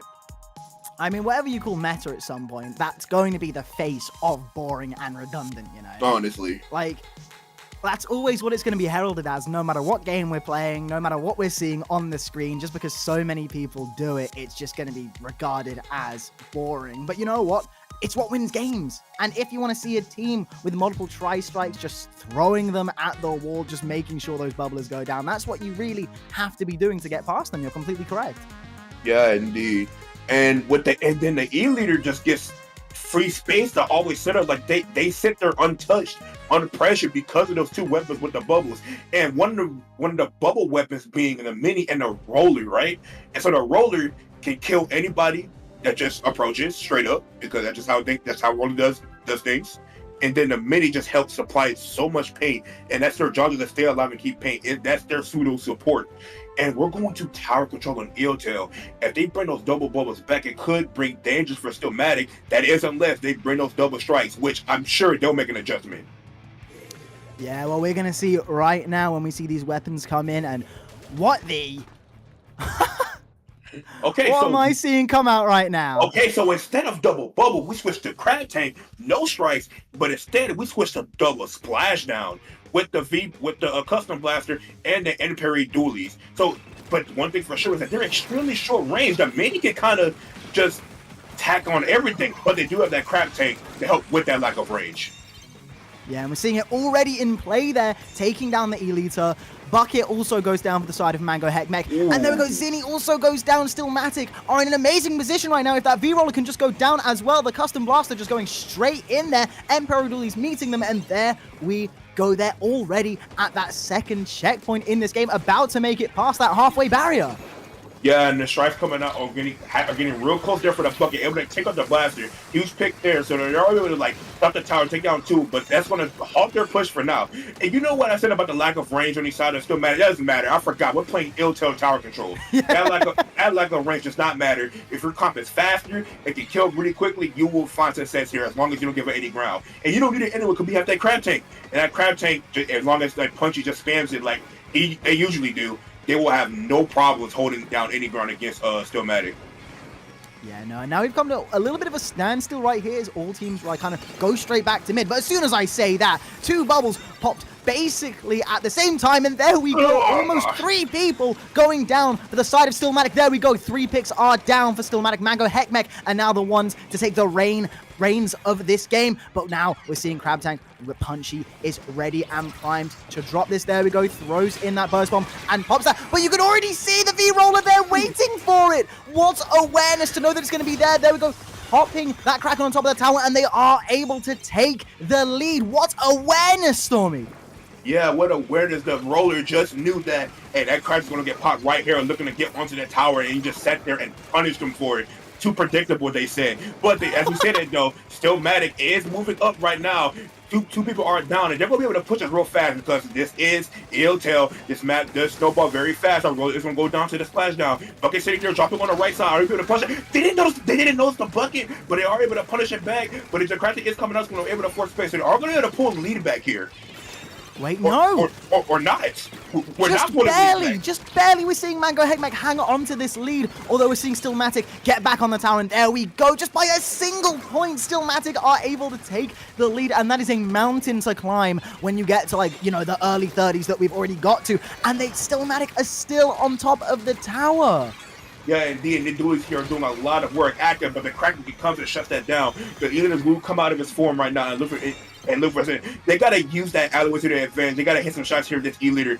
This E-Leader has been doing amazing, by the way. I really gotta comment that this E-Leader is barely missing any shots. If they can get themselves going again, they can find them successful. But these Imperial dudes are doing so much work. How they get the tower is gonna punch the try to use it. No, they're not actually. The Bucket's actually able to do that. No way. We see people pushing the top left onto the splash, but Y is actually able to shut that down.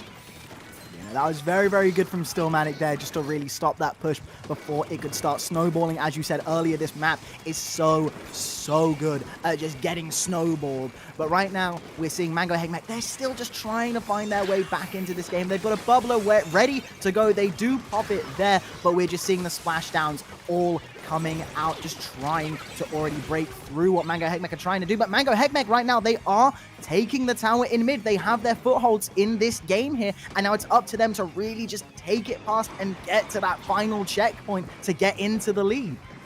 Once Mango Heckmech gets tank control on some ground, I don't see what Stillmatic can do to push in besides pop a crab tank, because they got 2 spies in the cooler. So, but what they have is the ability to be able to dive the tower, be able to dive into the enemy team constantly, and that's their way of defense. Offense is the best defense, as they say, but the bump onto the tower, and that's what's getting a lot of chip, but it's not going to be enough as the members are still going to swarm around the tower, able to clear it out, but the mini is still there, and if they don't get rid of him here, they're not able to push him out because the bucket is back there as well. Trash is almost ready for that V bucket. They have to use it now to get some space. They're all going to be able to use it now. And how much are they going to get? This Kraken is still coming out on Stillmatic.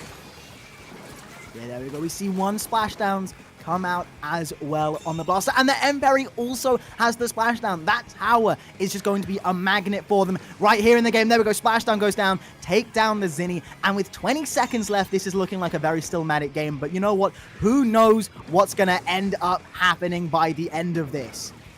Yeah, indeed, no idea, because the double splashdown is doing work against a double bubble com, because splashdown is really good against the bubbles. But having said that, though, the duties do go down, and the blaster sitting here on the top right side, and you gotta get some volley there. The bucket's looking to kill that blaster real fast. Bubble at the ready, but how much will it matter? They get a splashdown off. They do have that Kraken as well. Wait, they gotta get to the tower very fast. They can't let them sit up there. They gotta push them off. Because the crab tank, but is it going to be enough to push them off the tower? No, yes, did you see the Kraken? The Kraken popped, but it just got killed by that crab tank just before it was able to come out. That was so sad for the side of Mango Heckmech, but what a beautiful game, tying this set up 1-1. This is winners finals. You can see both of these teams basically equal in their strength, both of them just putting it right on the line for us to see today, and it is beautiful to watch.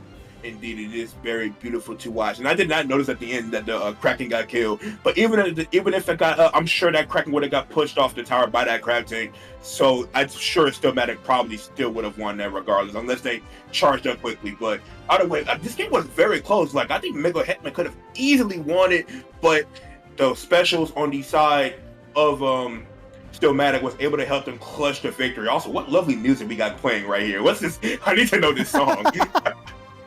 Okay, Oh, yeah, it's the Pokemon Unite main theme. Yeah, God, I have sunk way too many hours in that stupid game. But look at that right there. The Kraken was just about to. Oh wait, and the bubble came up too. Actually, they would have won. Yeah, it's because the bubble, when it has that little bit of lag at the start before it actually starts protecting anyone, they were just able to gun it down. Ah, man, so that Kraken wouldn't have got pushed out because the bubble would have been on the tower with the Kraken. They low-key had a chance to win unless they pushed them off. Man, what a very close game. And we got to sell this in 2 more games at least. We're guaranteed a game 4, which is very exciting to know. Very exciting to see. And for the 3rd game, we are going to trash, garbage, Trash, Rainmaker, stupid, nobody wants to play this. Let me stop. Downright Anyway. despicable. We got Crab Leg Rainmaker. Crab Leg Rainmaker. I mean, we can't really talk about it too much. You know, the people that made the map lists are also letting us commentate. So I think it's honestly pretty good to see this. Let me tell you something, Mr. Slash. I have never once cared about that. Like, I care about that. Thank you. I appreciate that. But I have never once cared. I sit up here and degrade every map list, no matter which TO, which org, no matter which it is. If I think a map is garbage, I'm going to say that map is garbage. Whether they put me on commentary or not. I appreciate it. Love y'all. Hey, Stab, you're doing an amazing job, by the way. Mwah. But garbage map. I can't wait for the end of this year to be like, okay, yeah, no, I'm not gonna thank any of the TOs. I'm thanking me for being here. Like, I'm thanking me for being here.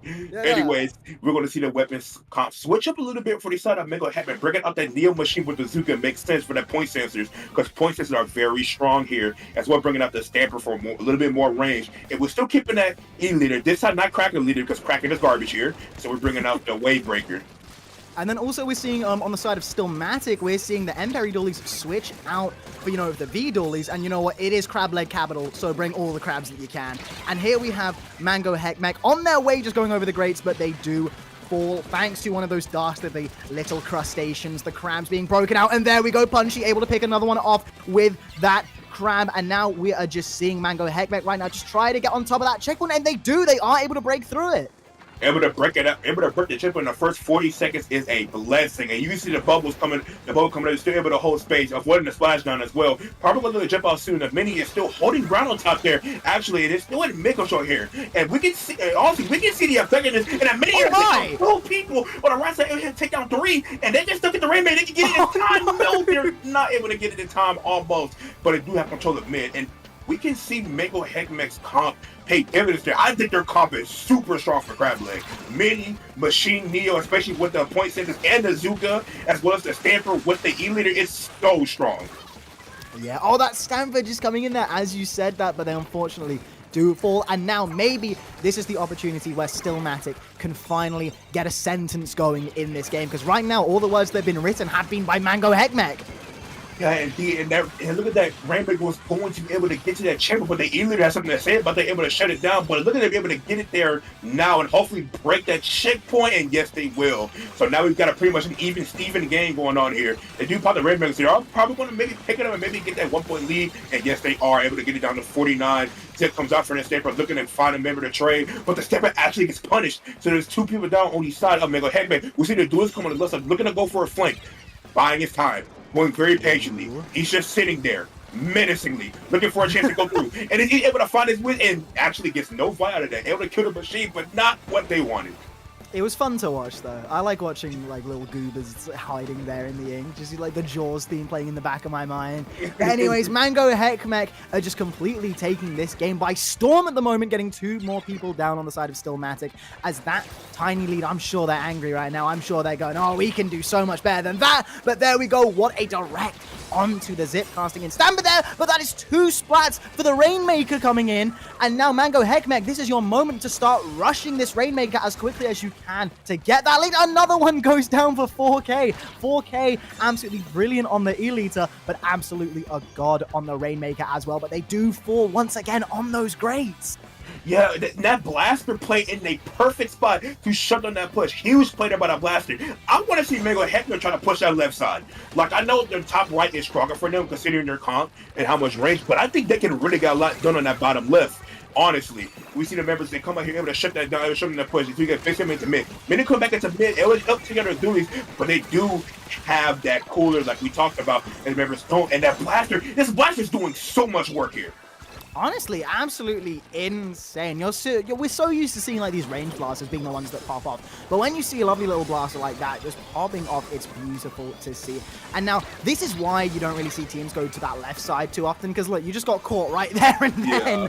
And you know what? That entire push is down. I mean, but, you know, it puts it in a little bit of a precarious position. And right now, that blaster, again, popping off a splashdown. I had no idea they were even there. And they were still able to pick up a little something. Just stalling Mango Heckmech just enough to where Stillmatic can get that paint control going in mid again. Okay, we need to get some sensors on this blaster. They're doing a little bit too much. They're having a little bit too much fun. We got to be grown adults messing with little, talking to little kids outside, talking about, hey, quit all that noise, because we really do. This blaster's making a lot of noise. They're disturbing the people, disturbing the neighborhood. This is not a safe neighborhood to be around when this blaster is out and about, causing the damage that it's doing. Don't make us call the police on you, honestly. Nah, One seriously. more noise complaint and they'll be coming, trust me. No, seriously, get the neighborhood watch on this blaster, seriously, because this blaster is making so much noise here. They're trying to shut it out right now, but they're not actually able to do it. But two members do go down, and I promise you, it's this blaster probably helping with that, with those point sensors and just that splash radius. Coming right from behind with this push, the Rainmaker is trying to get away and buy a little more time and we get to the left side. But with only 50 left to go into this game, can Mango Heckmech mount a comeback? The dudes are sharking there behind him. Oh my goodness, gets absolutely sliced by the Stamper. And you know what? We go into the last 10 seconds of the game. This is going to be an overtime squeeze if I have ever seen one. Look at this right now. That blaster coming up again. They lose the Rainmaker. Noise complaint. You can't keep letting them get away with this. File a noise complaint. Just file a noise complaint right now. Honestly, The blast is having a party. The blast is having a party. It's free. Literally, the parents left the house. They said no parties. They said, oh, okay, I'll be a good boy. No parties. Oh no. They're throwing massive parties. This blaster just everywhere and about, just snaking around, just shutting down everything that Mango Heckmech tries to do.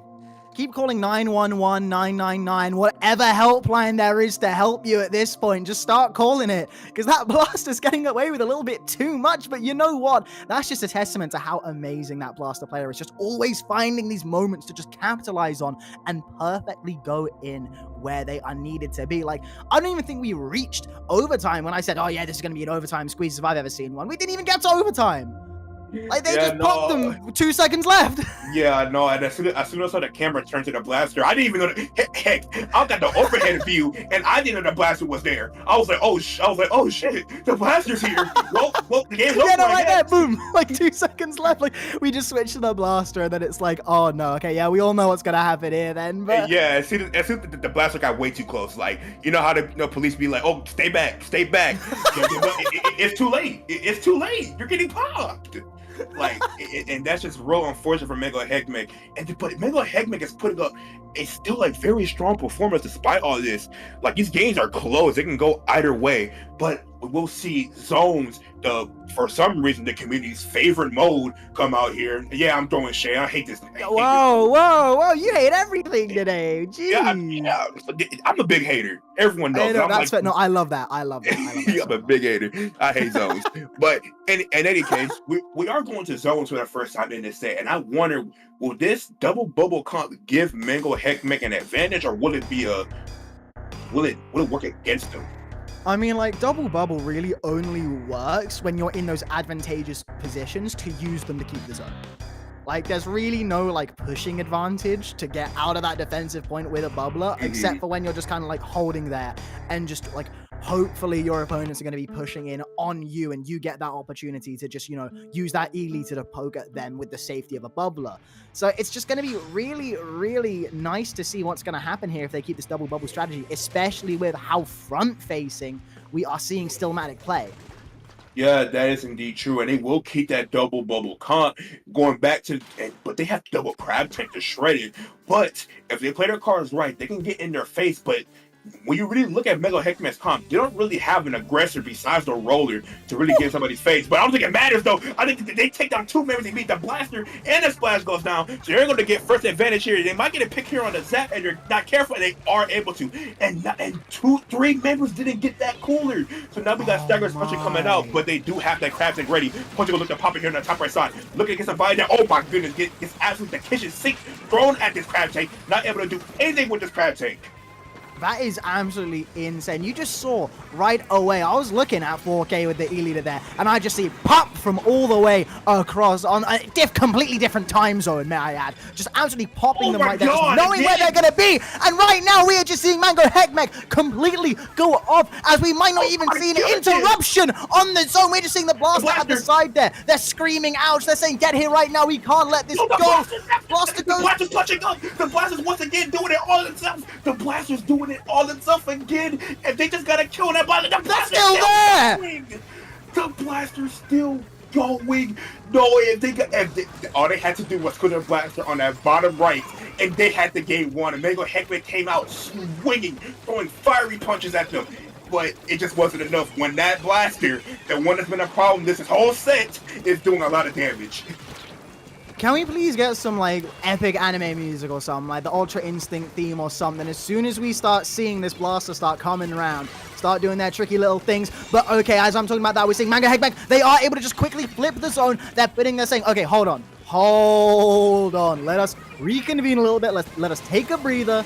You're not going to be getting everything that you want right at the moment. And there we go. They get back in control again. Just watching these penalty points trickle down. Just stalling Stillmatic. They have this lead. But can they hold on to it for 3 minutes? Especially with how just completely aggressive Stillmatic are playing. Especially, as I like to say, with that cooler and with that blaster.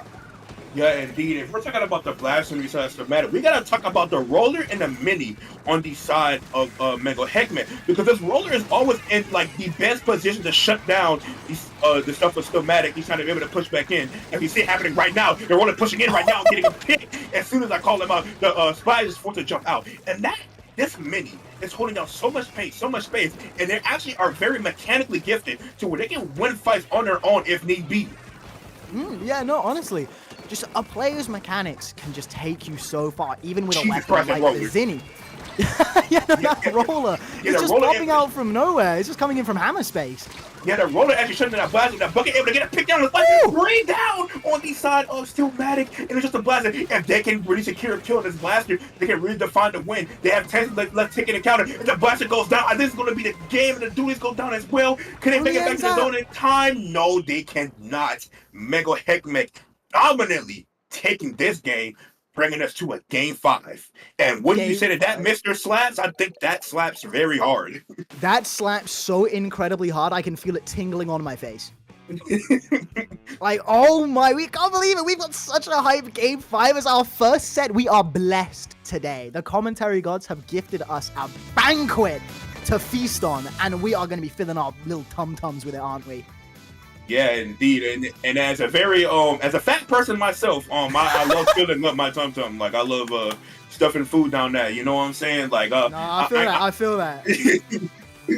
You already know. But but Mango Heckman came out swinging, like, and they made a statement this game, and I can tell that they practice probably all zones, or they just practice melee zones, because they look super comfortable and super strong there. Especially this roller. The roller was a big reason why to their success, and that mini were a big reason to their success. And that bucket able to get a clutch kills underneath that ledge at the end, able to seal the win there, and it forced to a game 5, which is probably everyone's least favorite mode, Clan Blitz. I mean, I've seen a lot of Clan Blitz defenders recently. No, I'm one of them. I exactly. Love you're like the bizarro world of Splatoon fans. You hate everything everyone else likes, and then like then like no. Let me make the point. You hated everything else that everybody usually likes, and then when something like that nobody else likes, you're like, yeah, I like that. Yeah, I like that. I feel you though. I like Clan Blitz. Clan Blitz is a really fun mode, but like mostly everybody will just tell you like, no. It's Yeah. not fun. It's Don't not fun in like it. solo queue, but in competitive, I really enjoy it. I love seeing Mm. Blizzard competitive. It's like it's like free reign to just move wherever you want, and it just highlights team play especially. But getting back into the set, Mango Heckmech did win Clan Blitz last time, but Yep. that was on Museum. This is on Scorch, a more close, compact stage. I don't know how that E-Leader is going to fare here. Yeah, no, we've seen the Stillmatic definitely like favoring these close up, in your face kind of scrappy stages. But look at that, the tiebreaker comes on screen. We've got a game 5. I cannot wait for this. I cannot wait indeed. And we see the cuts come out here. We're seeing the double crab tank still coming back out on the side of Stillmatic with that blaster as well. They got to keep wearing that blaster there because they can't hit any ledges. And the E-Leader coming out, I think, is that unscoped E-Leader? That's still scoped E-Leader. So pretty much the same comms coming out from the side of these teams. And we're just going to see who comes out on top, Mr. Slaps. Yeah, no, I cannot wait for this Stormy right now. There we go, 4K starting it off with a bang! Getting that snipe instantly. And now we're just seeing them put pressure on that crab tank as well. Look at that. We've already got Cooler out, but what worth is a Cooler if you're already getting sniped away by an E-Liter? And right now we're just seeing both teams just build up that economy at the start. And we're seeing Mango Heckmech already just taking control of this game. Look at the map control they've got. Look at how far they're pushing it, but 2 of them go down. 3 of them go down. Stillmatic are clawing their way straight back into this. And that is the appeal of Stillmatic's comp. With a Cooler, and her comp is very fast. Crabs at once! 1 goes down, 2 go down! Go down! 1 killed! Was it the roller? Did the roller It must have been! That roller ate crab for dinner. Jesus Christ, I'm hungry, man. Just ate both the crab tanks. And we see the Zap still here with that Cooler as well. Use that movement to the advantage. He's going to try to get in. Are they going to be able to get in and probably get some points? They want to be able to actually escape alive. Oh, that Kraken. Oh, that Kraken. Oh, no. Oh, no. It's like, this is for my crab friends. Literally with their seafood friends. But Oh, what? seafood go down to 1 crab tank shot in the mid. They're able to push back in, and another crab tank is ready. So they're all able to get to that probably that top side and get crab tank up as well and get some points onto the board. Here comes the crab tank, and now these members of Mega Heavy have to back up. But oh my god, that mini gets absolutely obliterated, and they're stuck there, all grinding in one spot as 3 people going on. It's just a runner alive. It's basically a delayed wipe. The points are flying into the basket. Already under 30 points, over 2/3 of the way there, and Stillmatic are showing no signs of stopping. They get to 20 points. They get all the way to 11 points remaining. And the mini goes down immediately. This might be the end of the game. As 2 more clams! Panchies coming in. Oh, and then the E-Leader. There's another E-Leader. 1, 2, there we go! Oh, man. When the E-Leader's the last one alive, Clan Blitz and the basket's open, you already know the game's over. They're not Yeah, going to be able to no, that's so unfortunate, but what a dominant, like, that is a full stop. That is an exclamation mark on this set. Right at the end, it gets to a game 5, and Stillmatic just go, okay, let's wrap this one up. I got somewhere to be. You know, look at that. It started off so well for Mango Heckmech. You see that right at the start with 4K taking that really, really early splat. But after their initial push got stumped, Stillmatic just went in and didn't really stop. Even there with both of the crabs going down, you still just had Stillmatic always just having a foot on top of this game, and they did not let it go for a second. All it took was 1 power clam, and they just did not let up for a second. What a game and what a set, Stormy. Yeah, they did not let up for a second. This is what we talked about for the game. I knew Stillmatic was probably going to have the advantage going into this with their very fast comp. So, because even though Mango Heckmech started out strong, they have the Cooler, and their comp is made to just continue going in. And on a map like Scorch Clams, you want to be able to just always be able to go. And so even with Mango Heckmech having that strong start, it didn't matter one bit because they were just going to keep running forward and keep running in. But that is the set. Stillmatic sitting comfortably in grand finals as they knock Mango Heckmech down to the losers finals, and we see the bracket here. We got losers bracket semis coming up next. Don't go anywhere. You are watching Paddling Pool on Dower Productions. Stay tuned.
Hello, everybody, and welcome back to Paddling Pool 289. I am one of the two angelic voices you are hearing tonight. I am MR Slap, joined by the absolutely amazing Stormy. Oh Honestly. man, angelic. I don't know what my voice is. Hey, no. But you know what? We are If both you love hearing this, I can give y'all more. You know. Yeah, exactly. That's what we're here to do. You already know. And we're here in the losers semis. We have two teams. We got the top taking on Symphony. And if your team name's the top, you should not be in losers. I'm just saying. Being the top. I'm just saying. Let's turn this around. Let's go from the bottom to the top and get to grand finals here. Look at it, but you got to start here in loser semis. Tower Control, Mako Mark 2. I mean, I'm looking at the bracket right now. The top is seed 1. So they were supposed to be on the top. However, Mango Heckmech, seed 4, caused an upset in winners semis to drop them down here just way early. Like, they weren't even supposed to see the losers bracket, but here they are. But I'm sure that means that they've got a massive chip on their shoulder. They're here and they're hungry, and they are going to be getting through it. But first off, we're going to have to see him get through Symphony on Mako Mart TC.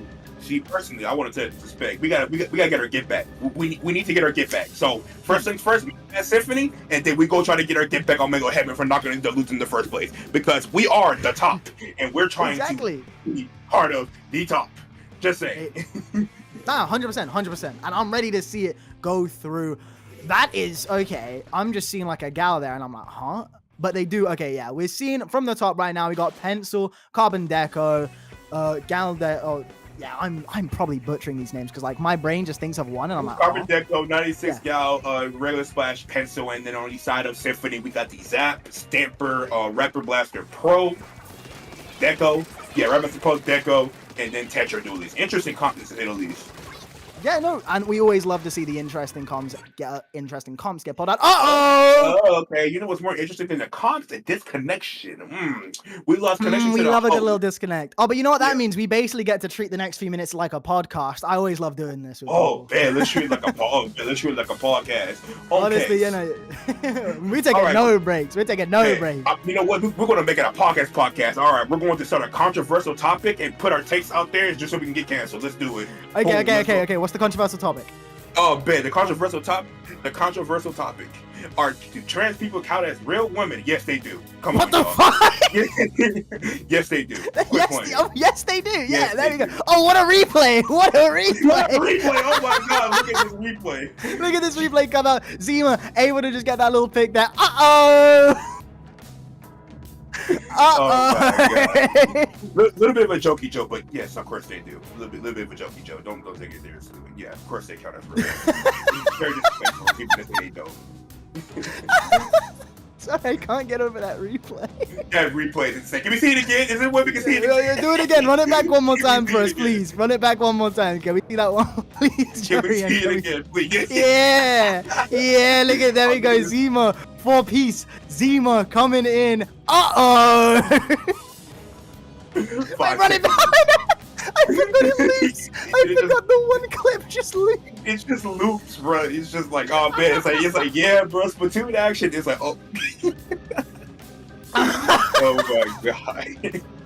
Oh my god, that's beautiful. Anyways, yeah, we're just waiting for back in, you know, get the replay sorted and stuff.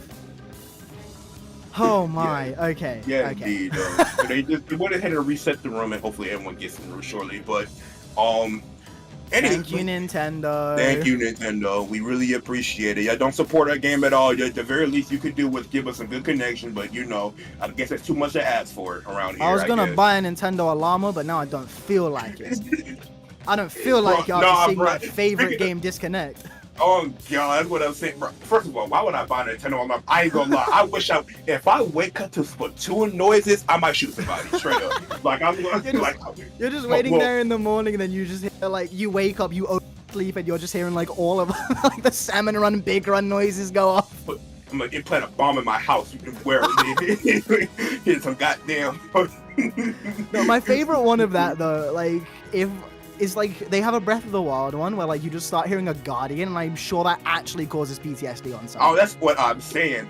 Dun, dun, dun, dun, dun, start playing, like I'll start crashing out. I'll start. Honestly. I'm waking up and I'm not going back to sleep. Hopefully, hopefully our commentary is suiting you guys there in the chat. If you enjoy the commentary, please type one. I'm definitely looking at the chat. I definitely can see. Honestly. I'm definitely looking. Oh yeah, I definitely see all y'all in the chat. No, I'm not. I don't see the chat. I don't see anything. I have chat up. I'm a good little commenter. Oh, you have chat up? Oh dang. I got chat up. Oh dang, you got chat up. Has anybody Everyone say hi in chat. Everyone say hi. Everybody say hi in chat. What are they talking about in there? Well, somebody just said my goat's best commentary. Shout outs Tabri. Thank you for that. And that's the only thing I'm reading for the rest of this event. Yes. Literally all that matters. As we go back finally into the game here, as we pretty much see the same cons because you reset the room. And last time we saw Symphony get out to a strong start, they gotta redo that again. And the oh my God! Jasmine! What? Oh no, the quad was stolen! No, not the quad getting stolen. Put the ring down immediately. The top able to just get it started, and the pencil able to take out the stamper immediately. Oh my God! It just ran, and the car is still going. What the hell for that Kraken? Oh, is this game going to be over? I don't know. I can't tell. Zima right now bobbing that crab tank, just waiting, just hoping something goes in. They're still on the checkpoint.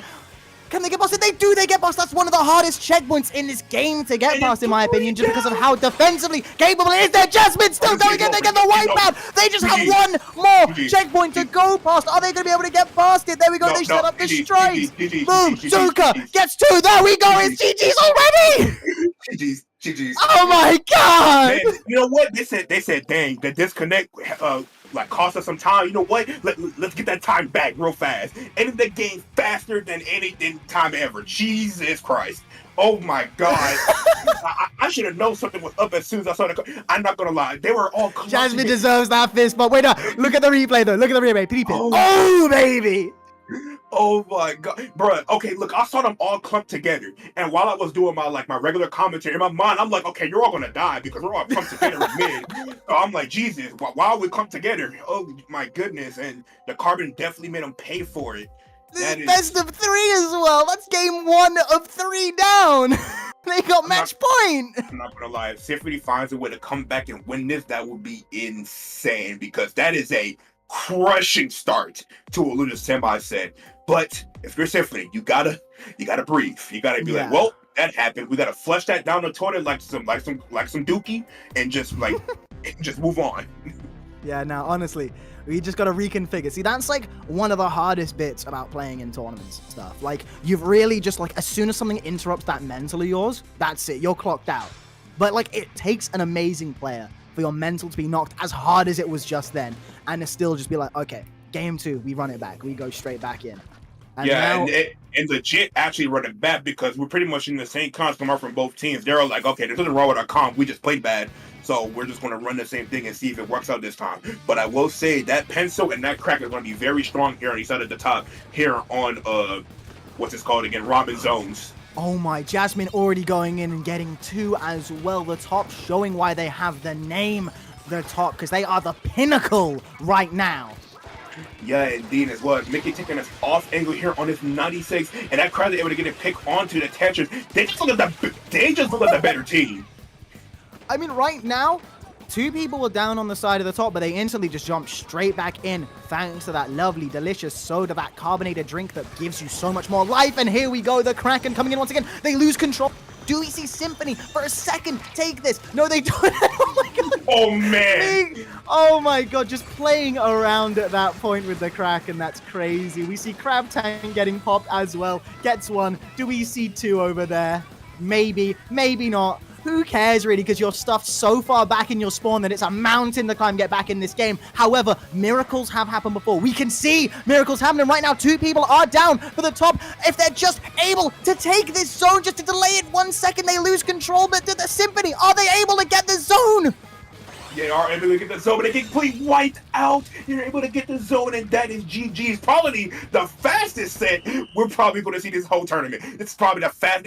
If we don't count the disconnect, this is the fastest set. I was we about have to say, seen. no, they saw the disconnect and said, okay, no, that's a time. No, we need a time save it. Honestly, they were speedrunning this. They saw I the don't think- disconnect and was like, okay, no, we need to get back on pace for world record. What time is it? 2:50 for a paddling pool, and we're already in losers finals. Oh my goodness! I thought getting put on block 2 would meant I'd have more sets to cast. What is this? What's happening? I mean, you got more sets to cast, but you got better sets to cast. That's the exchange. Exactly. That's the exchange. But per usual, if you are enjoying your time, don't go anywhere. Wait, oh my bad. The replays are happening right now. Yeah, no, Tripping. exactly. We've got more stuff. Like, look, this was so sad to see. You see Symphony finally. That was basically the only time in that game. Yeah! Oh yeah. Yeah, we brought it back. Yeah, Yeah, we brought it back. Connection Just to like- the host was lost. Just like that disconnect, Symphony has been disconnected from this tournament, sadly. But they do. What a pull run, out- though. What Yeah. a run, may I add. Yeah, what a run. Symphony getting to here, like, win in semis. I believe that they were seeded 5th. So, like, this was a little bit of a run for them. Yeah, it was. Making it all the way to the top 4 in 4th place. It's nothing to sneeze at. Good job to the side of Symphony as well, making it decently far. But we will take you guys over to Losers Final shortly. Don't go anywhere. You are watching Paddling Pool on Dow Productions.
Hello, everybody, and welcome back to Paddling Pool on Dapple Productions.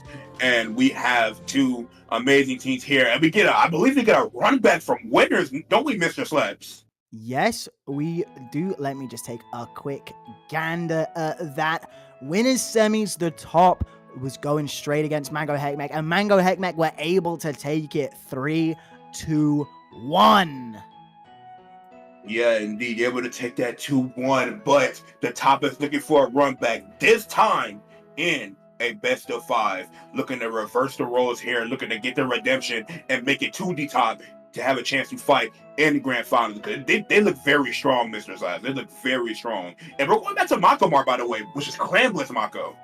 Yeah, I love Clan Blitz Mako so much. It's so chaotic. Like, the baskets are so close to mid, you can literally just go on a leisurely stroll and, oh, look, there's the basket. It's right there. Like, and especially how we've seen both of these teams play. I mean, the top, as we've seen, absolutely insanely quick, just in your face, rushing up. Jasmine's going to smack you around the face with a carbon roller. Like, we've just seen the top just go straight in and in and in. But Mango Heckmech, they play a little bit more defensively.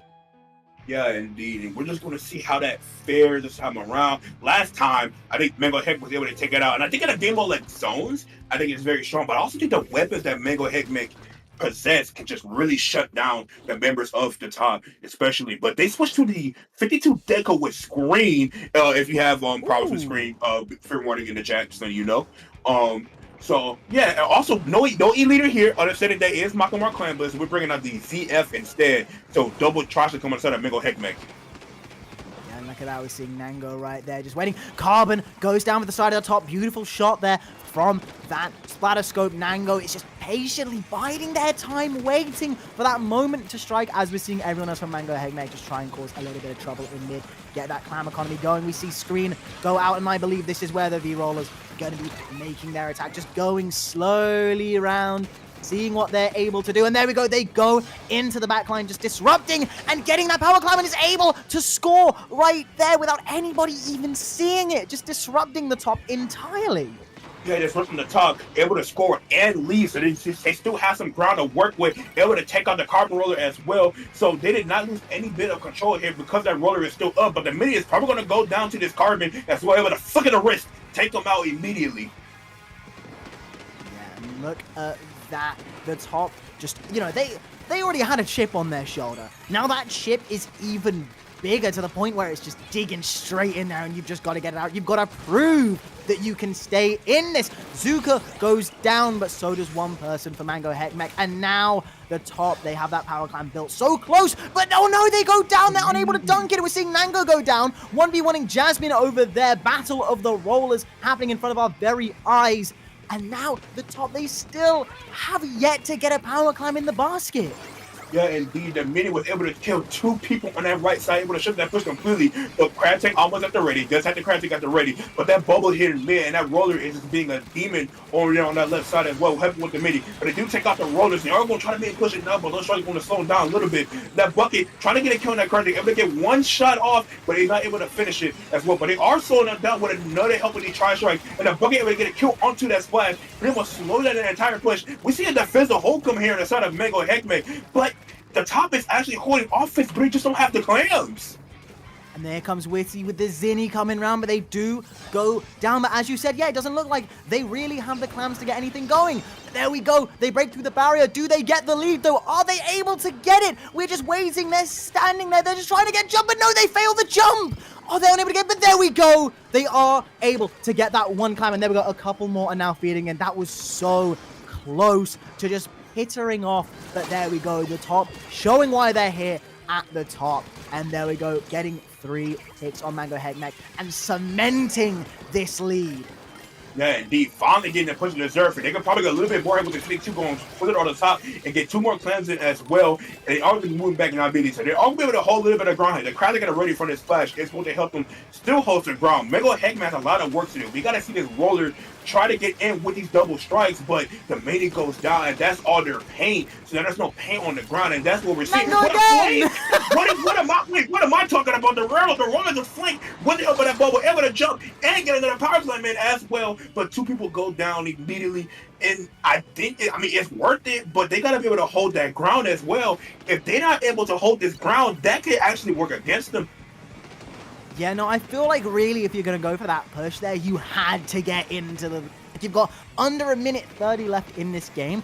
You need a power climb and then some to make a dent in that basket. And right now we're seeing the top, with all of the momentum in the world, break the barrier down. We're seeing Mickey come round here, just beautifully hot-footing around the base. And there we go, starting to trickle that counter down. Those points remaining even further down to the bottom. There we go, they get to 15 to get to 12.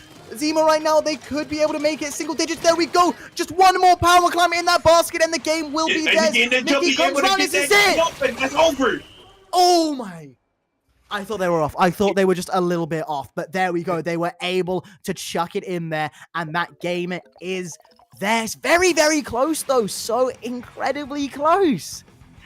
Yeah, close game, but they actually made it very dominant. And I think I gotta commend Mickey and the splash on the side of the top, because Mickey, instead of just going straight to the basket on his clams in, Mickey decided to run all the way around with carrying those clams to get all those clams in, using that speed and that movement from that 52 to take advantage of that. And because they did that, they were able to come back with that stall time and the splash, using Derek Booman as well to get to that top left, stall enough, and get that jump to end the game. Yeah, no, honestly, brilliant plays that you're only going to see from, I keep saying it, I love to say it because it's just very, from the top, you know, like that's a really apt name for first seed, and the plays that, we're looking up to right now, we're seeing them shine. But you know what, Mango Heckmech, they were able to do it before, and I still fully believe that Mango Heckmech can get straight back into this. Yeah, indeed, and maybe just need a map more into their favor. We know that Clan Blitz Mako does not play into what their comp stands for. They play a very defensive comp.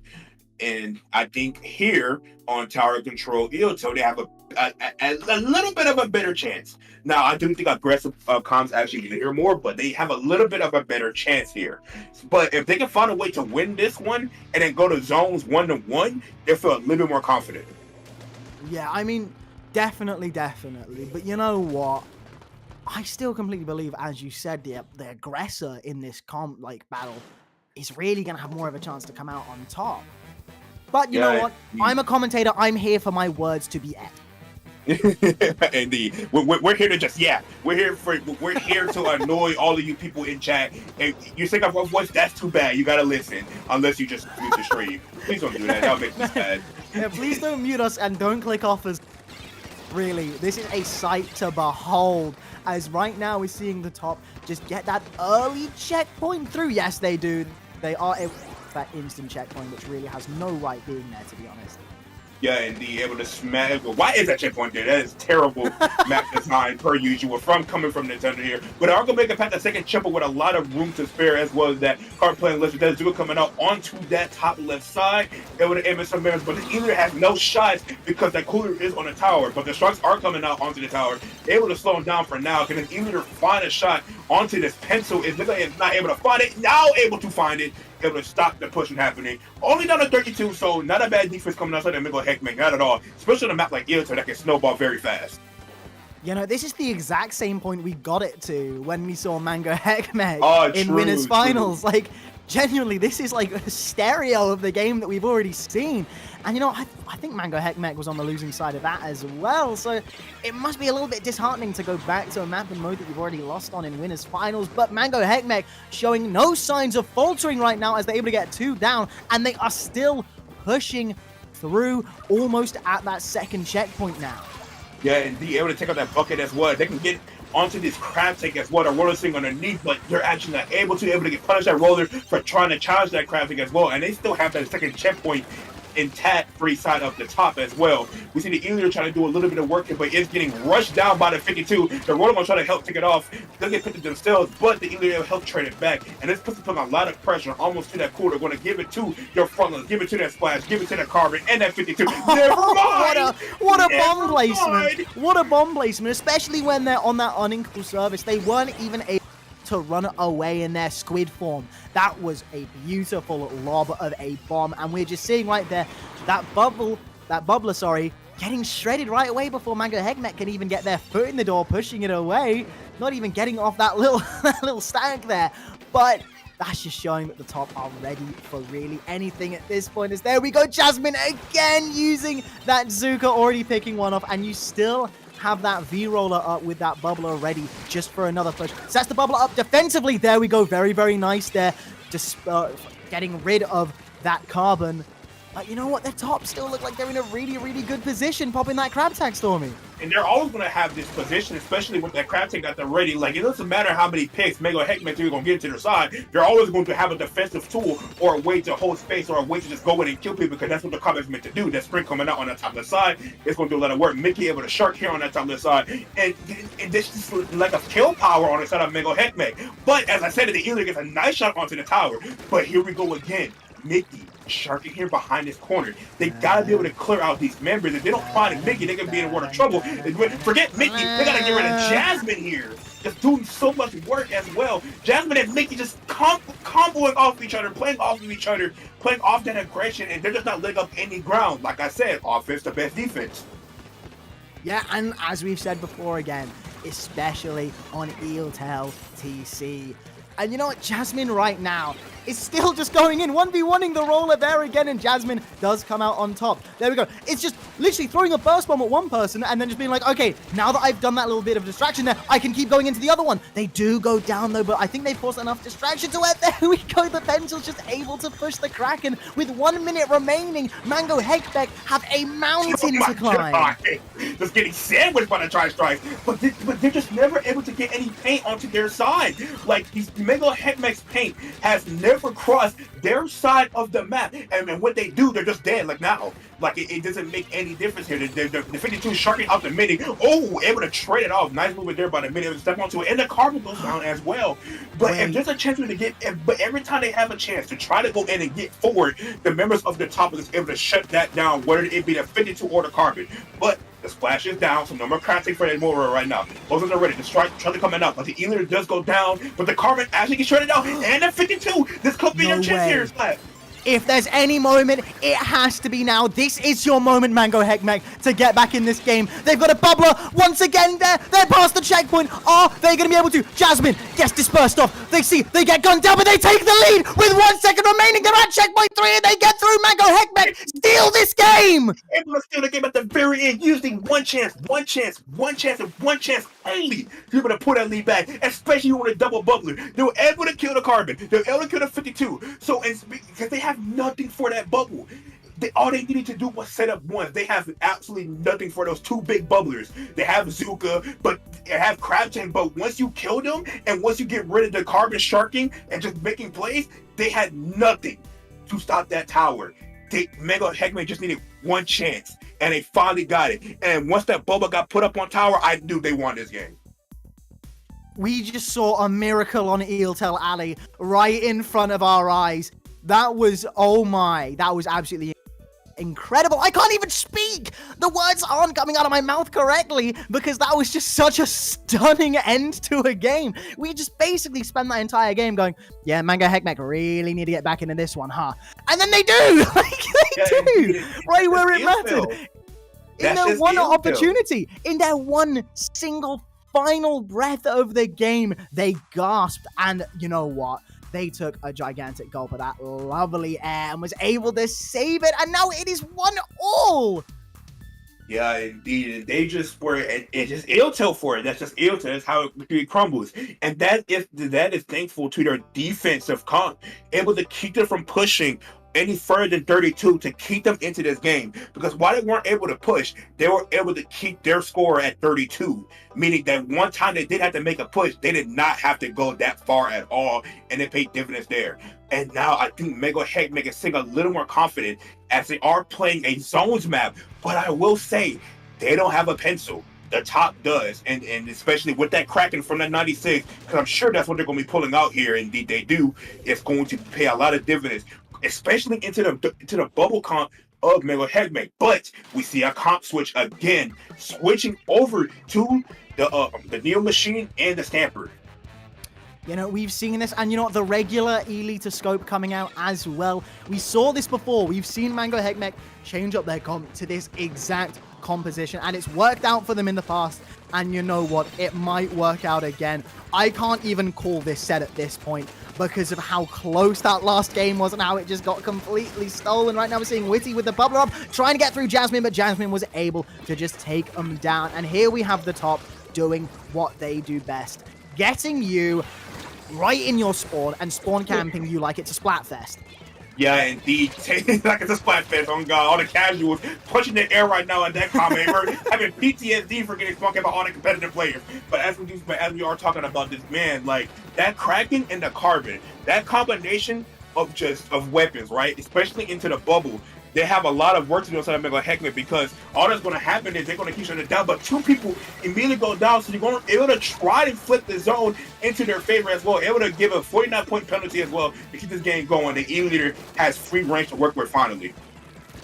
Yeah, and you know, it's always beautiful to watch 4K play when they have their area to breathe in, when they've got people trying to get to them, because we're just going to see some beautiful snipes happening. But right now, we're just seeing Crab and Kraken, sea creatures working together. Mickey going in, everybody just running away. They're able to get Nango, and there we go. They get into a beautiful position where they're able to recover without getting splattered. But Mango Heckmeg, they did get a few more points than I really expected, seeing both of those specials being popped at the same time. And there we go. The top able to just stall them for a second. But that's all they did. And Jasmine just taking on that Spider-Man by themselves. Est coming in. And you know what? Jasmine is not relenting whatsoever. The top gets straight back in control. And Mickey right now just trying to take that V-roller down. We're seeing Zima as well go to contest him round on that right side of the map. But having to really go back there and trying to refigure and get that cooler. There we go. They pop the crab tag 4K. They're trying to get him down, but there we go. The Zuka coming out for Mango Heckmeg along with the Zipcaster again. EST coming in. What a dastardly little position they were in there. and not dastardly as in a good, but dastardly as in bad. That's not what you want to see with that Zipcaster. Not able to get any extension there, but they are able to control the zone with those Ziggers coming out as well as this Kraken. But they are able to punish the Carbon, and the Kraken is stuck on the bottom right. They're not getting any value. They do kill the Stamper though, but they are keeping that zone painted. What's up, Mega Heckmeg? If they can get rid of this crab taking the machine, able to get some chip damage there, able to push them out, but the machine does go down, so the zone will flip back into their favor. And I didn't know who Jasmine is. Who is this Oh, Jesus Christ. The Stamper just sliced the Carbon in half. You're asking me who Jasmine is? Well, let me tell you, they're the freaking GOAT. Like, that's what I'm saying from this moment on. Like, they are indeed the GOAT the way they're playing right now. The Zipcaster are ready for that Stamper, able to get rid of the Carbon. The Zipcaster coming out right now. The Stamper trying to get something going with that Zip. It's not finding anything at the moment, but it is some kind of distraction. Mega Man has to find a way in, but the Zuka is going to help with that as well, taking out the splash. But the Kraken, so if they're ready for this night, here comes the Kraken as well. It's going to be able to help them push out and get some ground. And I'm going to get the zone, but here comes that Zuka over there onto the side. Are we able to flip the zone here? Yes, they are. But they just get Mega Heckmeg cannot hold any ground. yeah, they finally get some more points on the board, but it really doesn't amount to too much. They're only able to get down to 6, but you know, it's very, very good because their penalty points are so low. It's only at 25. If and or when they get the control back on the zone. There we go. Lose control there, but Jasmine is just saying, you know what, yeah, very, very nice that you were able to get control of the zone for a second there, but ha, I'm already in your bank line. You're not going to be able to get any more points on the board, and that's what they're still doing. They're still down there. They're still just waiting for someone to come, and unfortunately feel the fault, like they're off, just waiting there. Yeah, indeed, and oh, what a nice shot there by the E leader, going to try to help them flip this zone over into their control. The Stamper able to help get 3 people dead. On the side of Mega Heckmeg, they can get rid of this Carbon. They can finally maybe push up, but the Carbon's probably going to jump out with that Zuka, able to escape. But Mega Heckmeg isn't moving up. They're not taking any space. They're letting them come back for free. I feel like that's the playstyle that they really like to do. They more so like to chip at you and just try and keep you away. It's a little bit harder, but here we are.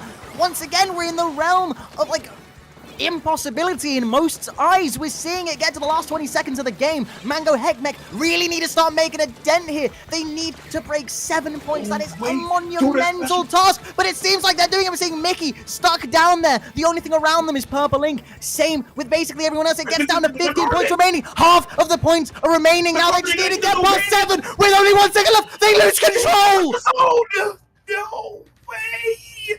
No way! They didn't know the Carbon was flanking and the Crafted came out at the same time. They played it so patiently, and oh my God, Mango Heckmech had it, but the top put them down there. Oh man, I need to see the replay on that because I gotta analyze what happened there. Slash, like, ask and you shall receive. We're seeing the replays right in front of our eyes. That was so incredibly close. I think a flip of a dime could have put that in the favor of Mango Heckmech if it was just there for a single frame longer even, maybe. That would have been on the side of Mango Heckmech, but the world just didn't will it. I don't understand. Jasmine MVP on the side at the top, by the way. Jesus Christ, what a performance coming out from that Carbon. This was their chance. This is what I was saying. I really felt like they could have, maybe not everybody, but maybe like 1 or 2 people could have moved up here for something. Okay, here it is. So they popped the bubbler. Oh, Jasmine! It's Jasmine! It's Jasmine! It's always Jasmine! It's always Jasmine! Why did we ever think it could have been anyone else other than Jasmine? It's always the Carbon. And yes, we're full glazing right now. We're slobbering on that shit. I don't care. The Carbon is going crazy. Yes, we're glazing. Yes, we are. But Look at that! Oh no! 2 at once. There we go. You would have gotten the wipe out probably if the game didn't end right then, but like... All they needed to do was not die on zone, and they had it, but they didn't know the Carbon was back behind, and that's what cost them here. But enough talking about that, we're going to game 4, and this is match point for the side of the top, and the backs against the wall for Mango Heckmech as they bring out the same comp, except we're going back to the bucket and no Stamper and no Neo Machine. And this is when the pressure hits, but you know what? Pressure can make diamonds. And who knows what we're going to be seeing right now with Mango Heckmech. We're seeing somebody on the top already going down. That is Jasmine already going down. Mango Heckmech getting popped. We already see Widdy over there. EST jumping in with the slosher as well. 4K grabs that Rainmaker. And are we going to see a dunk already? They're just trying to get up. But Jasmine once again coming for the save. And they're unable to break the checkpoint with Crab up. The strikes were just too little too late. Oh, Nango unable. Okay, there we go. They do get the trade, but the trade just isn't enough. Mango Heckmech unable to fully capitalize on that. And there we go. Jasmine just going in again. Gets 2. And it's now just stopping this bubbler from being too much of a problem. And now just pressuring EST once again. And there we go. The Kraken is going in. And I do believe, unless Mango Heckmech really make a good play here, this is going to definitely be a pop for the top. No, they don't, but they lose the lead. Yeah, they do lose the lead, but Nango able to shut that down. But they didn't break the checkpoint. I think that's the most important. Able to shut that down. They literally get a pick, which helped with that bucket as well. And this is their chance for them to push back in. They have a bubble. They can bubble that checkpoint as well. I think they are going to bubble that checkpoint. They already did bubble that checkpoint, so the checkpoint will fall, and Mango Heckmech will take the lead with score 58. But that Kraken coming out, looking to do some damage there. Oh wait, I forgot that's Kraken leader. So they are going to push up. They're going to push up and cause a little bit over the strike. They are going to go. 4K was just trying to read a little bit of move. That was... I know, indeed, that was beautiful. But they are going to go down, but the counter Kraken coming out for the side of the top, able to shut down Rainmaker as well, get 2 picks as well, able to shut them down. But now they're going to find a way to make it over to that checkpoint. Widdy's going to jump out, that Middy's going to go ahead and jump out of there. Yeah, but you know what? You're in a good position right now. Nango there was able to, you know, just go in and get it to 44 points. Jasmine does go down without really getting too much. Nango, just trying to steal the Rainmaker, but it's unfortunately. But you know what that did? That forced the top to grab the Rainmaker there. They could have waited a little bit longer for an opportune moment to grab it, but they just forced Enamel right there to be able to get the Rainmaker. And now that time is ticking down. They have to push in now. They have to. Well, they don't have to, but now that they have that Rainmaker, it would be opportune for them to start trying to run in and get the checkpoint. Strikes coming off right in front of the checkpoint, and there we go. Nango once again going in. We're seeing both of these rollers be the absolute MVPs in this game. We're seeing Jasmine and Nango going bar for bar with each other. Yeah, indeed. Go band for band. Throw $1,000 on $1,000 to see which one of us is better. Right now, Nago looks like to be the winner of this game at least. Jasmine's been the winner of the past game, but looks like Nago's taking on this one. The Kraken coming out here for the Eagles is going to look to try to get to this Rainmaker. Indeed, they're going to be successful in trying to get to the Rainmaker. Actually able to weave it out. Not dying. So close. Dying. And Nama was so dying. close at just hot-footing and dancing around. But there we go. They are able to break through the checkpoint. And now this is where Mango Jasmine. Heckmech might break down. Jasmine going in. Okay, they get rid of Jasmine. But is that just enough? They don't know that is just enough of a distraction. They get it down to 42. Now Mango Heckmech have to get this lead back. Yeah, indeed, but it's possible with the double bubble comp they're running. All they gotta do is get to the enemy's flag. But will they be able to get back there? The Kraken coming out at the ready as well. But they are getting strikes thrown on it. But Nago here on his roller is going to get rid of the carbon here. It will take out one. It's going to fill up the line, but get sniped by the Ealer. What a nice shot there. And they are going to push out immediately. But they do got to get rid of the splash here. The splash can put a crafting very fast. And that's not what you want to see if you are Mango Heckmech. They are being first there on the play. The pencil does go down, so no cooler as well. So once the people down on the side of the top, they want a cooler to make up for that. Jasmine's waiting. We can see you over there, Jasmine. There we go. They come out. And they are They able get to the get assist there. They pick. do get the assist there, but that was a very, very good just surprise moment coming out there. And now we're just seeing if Mango Heckmech, once again, they're in this opportunity again where we're getting into the final stages of this game. And you know, Mango, very, very good awareness, thinking Jasmine's going to be there, just sets up that bubbler. But now Mickey getting some jumps in, and the Rainmaker resets. Yeah, the Rainmaker reset is not what you want to see. Mickey playing this off angle on his 96 guys, causing a lot of pressure. The mini goes down. The 96 is still behind on his E leader. They're going to reset it, jump out, and keep that Kraken. They got a Kraken to worry about here as well. The bucket goes down too. They're not getting any ground to work with on the side of Mango Heckmech. The roller trying to make a play here, but it's getting absolutely snuffed out by this shot. And the E leader goes down as well. This is not looking good for them. I'm sat here away from my mic, shaking my head while I let you speak, but that's exactly what I've done in the past when Mango Heckmech look like they're down. It looks like they have no outs right now. It looks like genuinely this is going to be it for them, but they have proved to me time and time again that you can never count this team out. With 6 seconds left, this right here is going to be the equalizer. Mango Heckmech pick up the Rainmaker. They have to get through from 44 points to 41. Are we going to see that heartbreak at the end like we saw last game, or are we going to see this get pushed to a game 5? We're seeing strikes come out. They still have one bubbler left. Okay, there we go. Here comes that Kraken. It's running after 4K. Are we going to see it really put in overtime? Halfway down Stormy. This is absolutely insane. Yeah, but the Zoo coming out as well. Els not able to find a pick, but they have nobody up there to go move up. They gotta find a way to move up right now, but those combos off that burst bomb and the Karma able to take out 2 people, 3 people. Only Rainmaker's it's just up. a Rainmaker. It's just a Rainmaker left alive. Jackson moving up on it. Does get canceled out, and they're stuck in the corner. This could be the game for them. The burst bomb from the splash, able to close it out right there for the top. Going to grand finals. The top has made it to the summit. The top, if you will. Punching their ticket in, loser's side of Grands, though. Which is not where they were expected to be seated. But you know what? If anyone's going to come and make the reset, it's going to be the top. Indeed it is. And that play right there, that That could have won the game. That could have won the game. I know it really could have. Because they were only down by 2 points. If Nago was able to grab that Rainmaker before they were for sure going to be able to hold lead maybe. And it's really just like, dang, I've never seen the defending team in that position to where they're about to get snuck. Usually people would be like, oh dang, it's too late, and they see the Rainmaker get snatched, right? They reacted to it. They were like, oh no, they saw them coming and grabbed it immediately. That's the first time I've seen a team just grab the Rainmaker before the flanker does in that situation. This set has had its ups and downs. Mango Heckmech in this tournament has just been filled with brimming excitement and unfortunate heartbreak. And you know what? From a team that just completely upset Seed 1 3 games to 1 in winners semis, to get the run back like that and be so close, to be on the cusp of not only getting to a game 5, but I believe taking the set entirely, that is something that you've really got to pat your back on.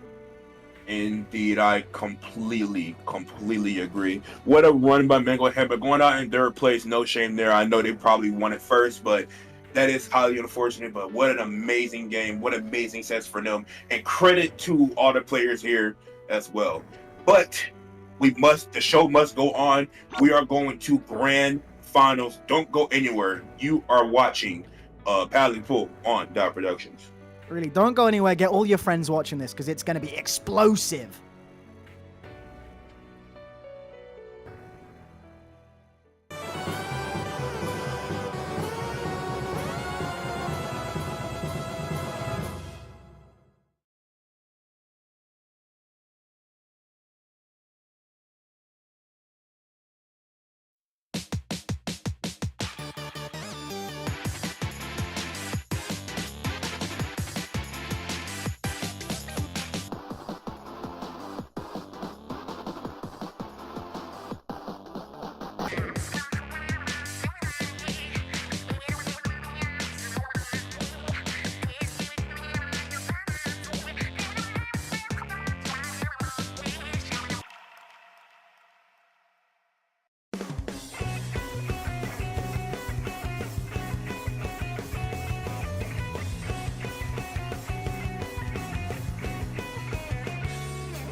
Splatoon Stronghold, a stronghold for competitive Splatoon, providing resources to long-timers and newcomers alike. If you're new to the competitive scene or still figuring out how to join, we have a getting started guide and plenty of other resources to help you in your journey. If you are a seasoned veteran, we still have plenty to offer. You can find and join tournaments as well as participate in our Captain Forum and find free agents and teams. Our mission is to make competitive Splatoon easily accessible to everyone. So what are you waiting for? Join the Splatoon Stronghold today!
Ladies, gentlemen, boys and girls, and literally everything else.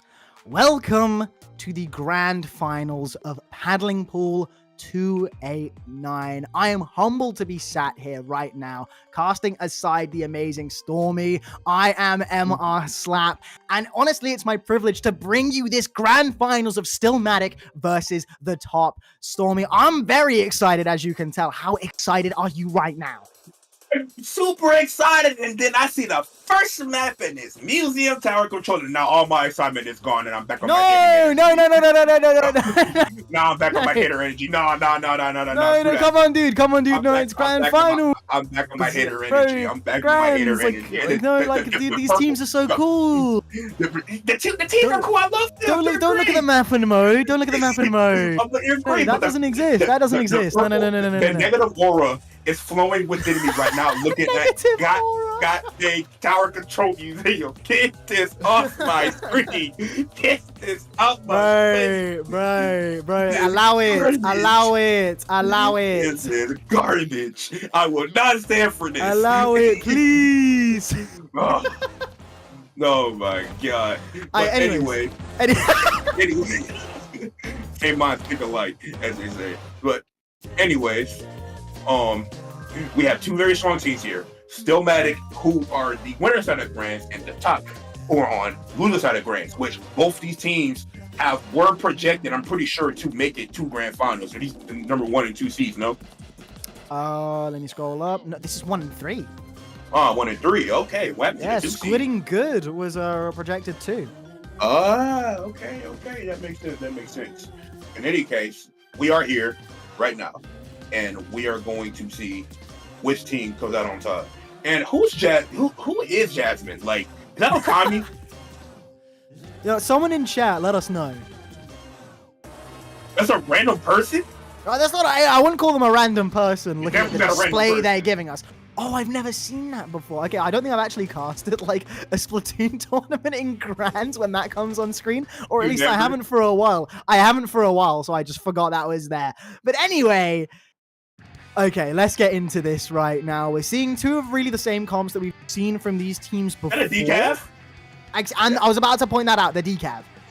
Indeed, what an interesting pick here, especially on tower control. I mean, actually, it does make sense with the big bubbler. So it's actually triple suction bomb coming out on the side of was that Stillmatic or the top? No, that's Stillmatic with the decaf, indeed. So we're going to put control immediately going over to the side of Stillmatic with that crash, like able to take out 2 members there as well. But there's a flank going on the right side with that decaf going on the flank, going for the pencil. Actually able to get that pencil, but does get traded out with a burst bomb. You know, I do have a little bit of information here in chat. Apparently, Jasmine is a solo queue warrior that recently got into comp and is just going off on a mad one. That is crazy. But the decaf is going off on a mad one right now as we speak. Able to get a nice pick there, a very crucial pick as well. I don't know if they know they're there at all. Able to make one of the members jump out as well. That decaf is doing a lot of work for his side of Stillmatic. But yeah, no, that's actually interesting to see. I love seeing solo queue warriors who are very good at the game coming to comp, and them coming to comp recently and being in the grand finals is very impressive. I mean, if you're that good to like be like a massive solo queue warrior, give you a team and some comms, like you're gonna be absolutely. Yeah, indeed, that is it's actually very impressive and very, very fun to watch indeed. But we see the tower getting pushed here immediately, but it actually does get shut down on the side of the top. Able to actually keep the tower, keep them at 53. Are able to get that lead back. Stillmatic able to trying to break through that checkpoint, but they're not going to be able to with the Ziggo coming up. All the members, the Ziggo just blast the decals right back to the heavens. I mean, it's like as much as we can just keep absolutely glazing Jasmine. Right now, we're just seeing why Stillmatic are the ones in winner's side. They have proven themselves already. They know, like, we know why they are here. They're able to break past that checkpoint too. But Jasmine, I can't stop talking about you because you just keep shoving yourselves in our faces and getting these amazing clips. And you keep just going and going and going and doing more and more and more. And there we go, the top, able to get that wipeout and are just getting straight back into this game. Although, getting straight back into this game. Sorry, I don't know why I get confused with the colors sometimes. That 2-shot was sexy. I love seeing the clean two-shot. I love seeing clean two-shot coming out for the night. Able to chase him all the way up to get the decaf off the top ropes right there. Like, oh, you're not hiding from me. I'll come in to get you. But we see a flank here from the dualies as well. The boost for but shut down by Jasmine. Jasmine waiting for the flank. Able to shut that down. Able to take the decaf as well. Jasmine still popping up, going for the pencil. Is able to get the dualies though. Able to get it done, but it's just a shot right there next to that tower. But it's going to go down as well, and they're still pushing this tower. But if there's one name that you didn't know before Jesus this tournament, Christ. and a name that you now know, it is the name Jasmine. Absolutely insane, the performance coming out here from the Carbon Roller. And we got to give credit to their teammates, that pencil, the 96 and the Oh, splash. yes, of course. Able to just really help them out, and they're still going, getting pick after pick. They're not overextending their advantage. They're able to keep the goal. What a nice kill there by this Kraken. Able to keep the points going on lane. They pretty much cleared the entire side. Going to use that Kraken to get an off angle. It's what the spawn armor able to save them, but pushing the decaf off on the top left side, and that Kraken there, and that Kraken there as well. They're going to push the tower all the way down, probably to that KO. But they are able to stop it, but it's just a shot left alive. All they gotta do is jump back onto that tower, and the KO is imminent. KO is imminent. And yeah, you know what? As much as we keep talking about Jasmine, a team is only as good as the sum of its parts, and the top just are all working like a well-oiled machine. When you have a Carbon on your team, you gotta set it up. You gotta give it the tools it has. You gotta give the Carbon the tools to go in like that and be able to make plays like that. And then Mickey with the Kraken as well. Mickey with the Kraken as well has just been going on. They're Oh always my. there when they're needed. And they're just playing the off angles. Mickey used to break it to get 2 picks and an off angles move, but they think they're able to shut that down, but they're going to jump onto the tower. But they're going to shut it down, but Jasmine running back on the tower, getting it down to 1. And like I said, when you have a Carbon on your team, you have to set it up. And when you give your Carbon a crab tank, a 96, and a pencil, it's going to be able to do things. Exactly. But you know what? We've seen miracles happen before. We've seen it happen. And never count Stillmatic out. They're here, winner's side of Grands, for a reason.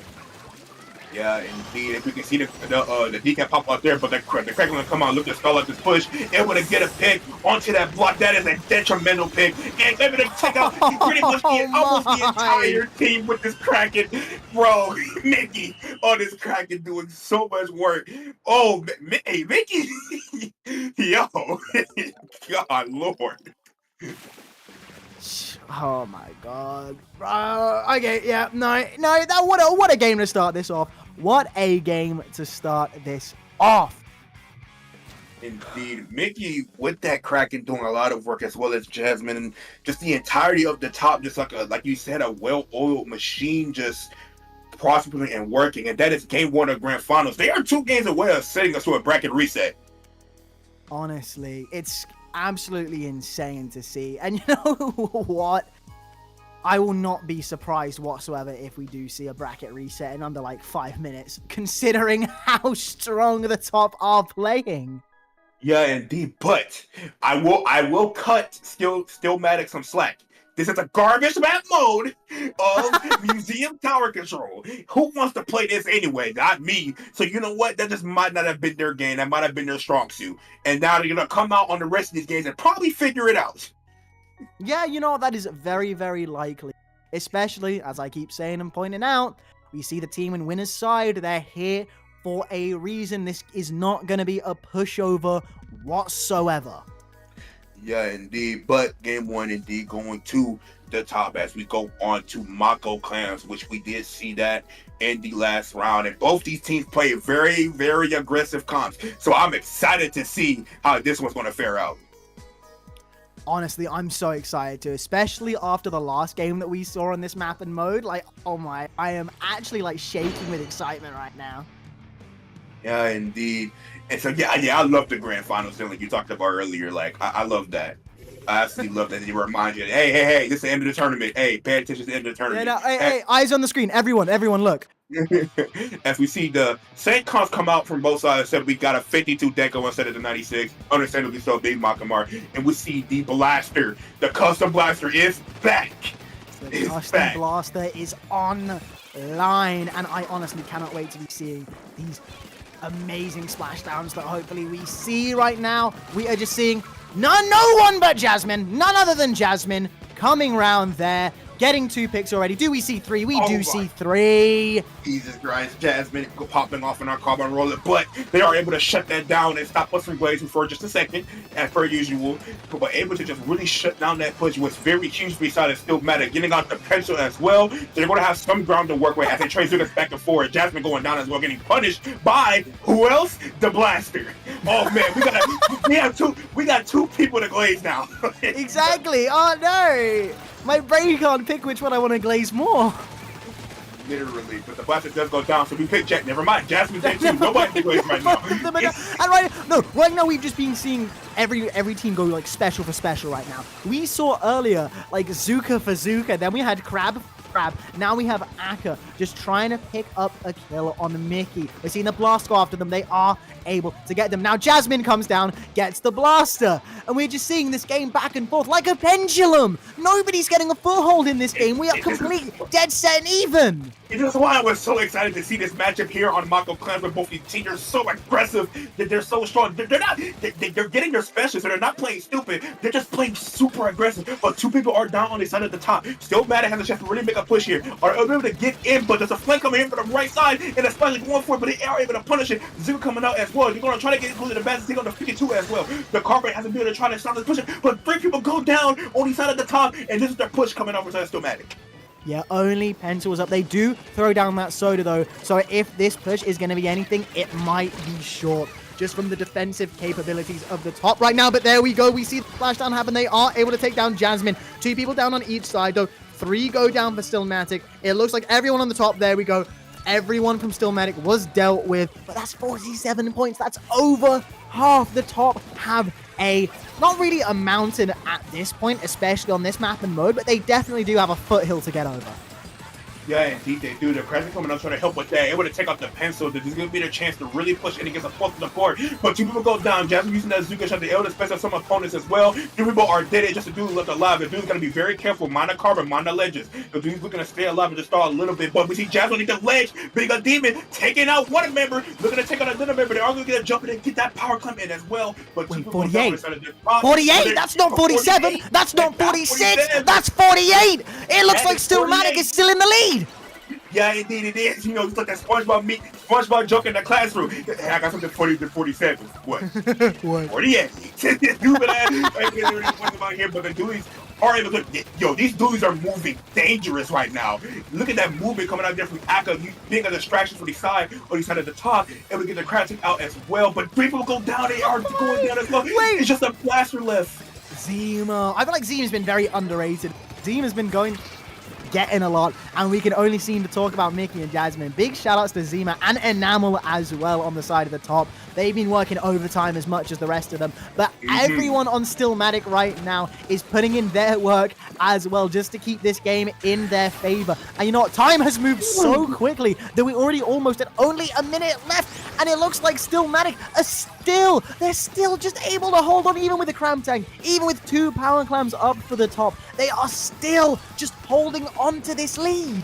Yeah, but this is Makamore Clan. They can swing at any moment. The defense has to be careful here. Here comes the Carbon moving up. Moving forward, trying to get the room, but the Blaster able to shut that down with the help of the dualies as well. The dualies and the Blaster moving well together right now. Won't go to towards his left side, towards his right side of their side, pushing up right now and getting some space. Taking fights here to run, pushing the members all the way back, keeping them from approaching, but the Carbon able to shut that down. Taking a 2v2, taking a 2v3 right now. We're Stillmatic. Have a lot of work to do. The Carbon moving up and able to take out the shot. Oh my god, this is gonna be it. This is gonna be it. No, the Blaster comes down, but there we go. Oh my god, Jasmine setting them up with the Zuka. There we go. 1 power clam goes in, but they need more. They need to get more points. They do. They take the lead. The top are able to take the lead with the ashes of this game in front of our face. And there we go. They're just getting more and more in. Zima now, the only one left up with clams on their side, but it looks like they are choosing to retreat rather than to go in because Stillmatic are hungry. They are ready to come back in. 2 of them go down. They're ready to push at any moment. We're seeing Zima with the crab there, but that crab is getting absolutely relented. There we go. They are able to deal with them, but there we go. It goes in. There we go. The Zuka is dealt with. Stillmatic now popping that splash down, but it looks like it's not really going to do too much, except Zima's the only one left up again. The Blaster, you need to jump in. No, you aren't able to jump in. Oh, they needed to put a clam into the basket. They couldn't find a clam and put it in the basket. They needed a clam and put it in the basket. The Splash were able to take out so much, but they need to just throw one clam into stall for 3 seconds. They couldn't find a clam to throw in the basket. It was just too late, and the defense coming out on the side of the top is able to take them to a win. They were so close. They were just too focused on staying alive for the jump, but they just didn't have enough time for the jump. It was so unfortunate to see for Stillmatic, but the top, they've taken it 2-0. Can they get to 3-0 and get a bracket reset real quick? Or are we going to see Stillmatic just keep trying to claw this back in this first set? Who knows what we're going to be seeing, but we're definitely not going to be seeing Stillmatic giving up anytime soon. But you know what? The top, they're just putting on a clinic for us right now. Indeed, they are. Man, what a game that was. And this can go either way.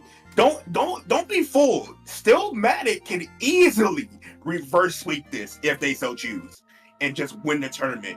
Can we get a reverse sweep from Stillmatic? The potential is high, but we are going to a map mode that is very different than what both these teams will want to do, and that is zones on Run Water, a lockout heavy map mode. I ain't gonna lie, I give it finish to the top here because of that 96. But if they're able to shut down a 96 and that Carbon, Stillmatic wins this as well. Like I said, we've seen it before. We're going to see it again in the future. That what we say isn't necessarily what's going to happen, but I do have to give it to you there. This is looking like a very, very finish right now. But who knows what we're really going to be seeing? We're seeing, whoa, that's a junior.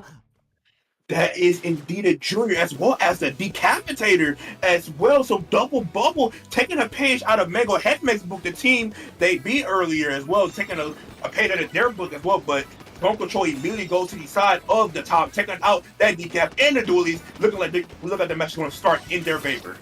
Who else but Jasmine? There we go. Do we see 3? We don't see 3, but we see probably a whole lot more than 3 that we didn't get to talk about at the start of the game there. But the top have taken this zone. And as you were saying, very, very just lockout map. This is when you really start playing this like a Splatfest and just keeping everybody back in their backline, keeping them back in their spawn. We go Crab, we see another Crab from Zima. Here comes the Bubbler though. Is it going to be the difference that gets Stillmatic the zone here? There we go, the top, lose control. Decapitator goes down there, but we see the Junior is able to set up the Bubbler in a very, very good position, and there we go, Stillmatic are able to get the zone here. Even with Mickey coming out on the Kraken there, it doesn't do too much. Now they're just getting chased down, they get 1, but they are unable to get 2, as we're just seeing Wire there. Zima also goes down, it looks like Stillmatic right now. These are the ones who are getting back in this lockout, just pushing the top away. Yeah, Jasmine has to be very careful here. They are in a pretty nifty, not the best spot, but able to punish a decap. But if you trade it back with that core, they're going to come in with the Zuka. But all the members of the top are stuck down there. They're going to be punished for that immediately. So we're going to see Lee swap into the side. Also, Matic, they're going to be looking to hold some ground. Going to put into the legend here. Aka moving up with these dualies. They're going to find a pick. Able to get that pick onto that splash. Able to just shut it down completely. And they can just hold a bit more ground. The Kraken coming out, but that Kraken is not going to matter if they're able to kill everyone else in the team. But Jasmine here, looking to move up. Mickey trying to get away onto the zone, but that Kraken does run out. Push the top left. The DK coming up from behind, able to take out the 96, able to take out 2 members, and that's going to probably be the game going over to Stillmatic in very quick fashion, as you do here on Brian Water Zones. I love how the commentator's curse is just completely in effect there. Like, hey, reverse sweep. Like, exactly, Hey, reverse sweep. We could see having reverse 3-0 brand. Oh my. That would sure be a sight to see. And, you know, I don't think my body would be able to take it. But you know what? Never count Stillmatic out. And that has been proven right there. Indeed. And I agree. Indeed. It's been proven right now. Don't count them out. You may have won the first 2 games at the top, but they can bring you down from the top real fast. You think you're going to get that bracket reset? They can easily shut you out these next 2 games and bring out game 5, and who knows? You might end up losing the tournament straight from like just losers and not sending the bracket reset if you're not careful. But Rainmaker on I hate this map. What's it called again? Undertow. Undertow Spillway, yeah. Now I know Rainmaker Undertow isn't bad. I actually don't. I don't hate it. I don't like Undertow as a map. I hate playing on it, but it's not bad. It's not a bad map mode combination. So I'm not hating completely. I'm half hating. Right? I'm half hating. Okay, yeah, half hating. Okay. I've grown. But you've grown. We started the stream by you saying you're the hateful person on earth who will hate on everything, and then it's like I half hate. Allow it. Half hate. We are here in game 4. We see the same comp coming out on the side of at the top, and we see the same comp coming out again on the side of Stillmatic, thinking that this will probably be good here.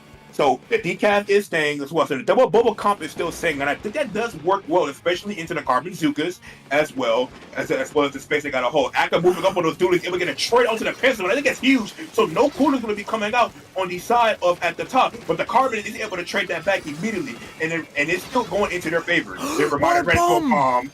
They're ready to a bomb. How unfortunate. He dropped at the perfect moment just to catch him off guard.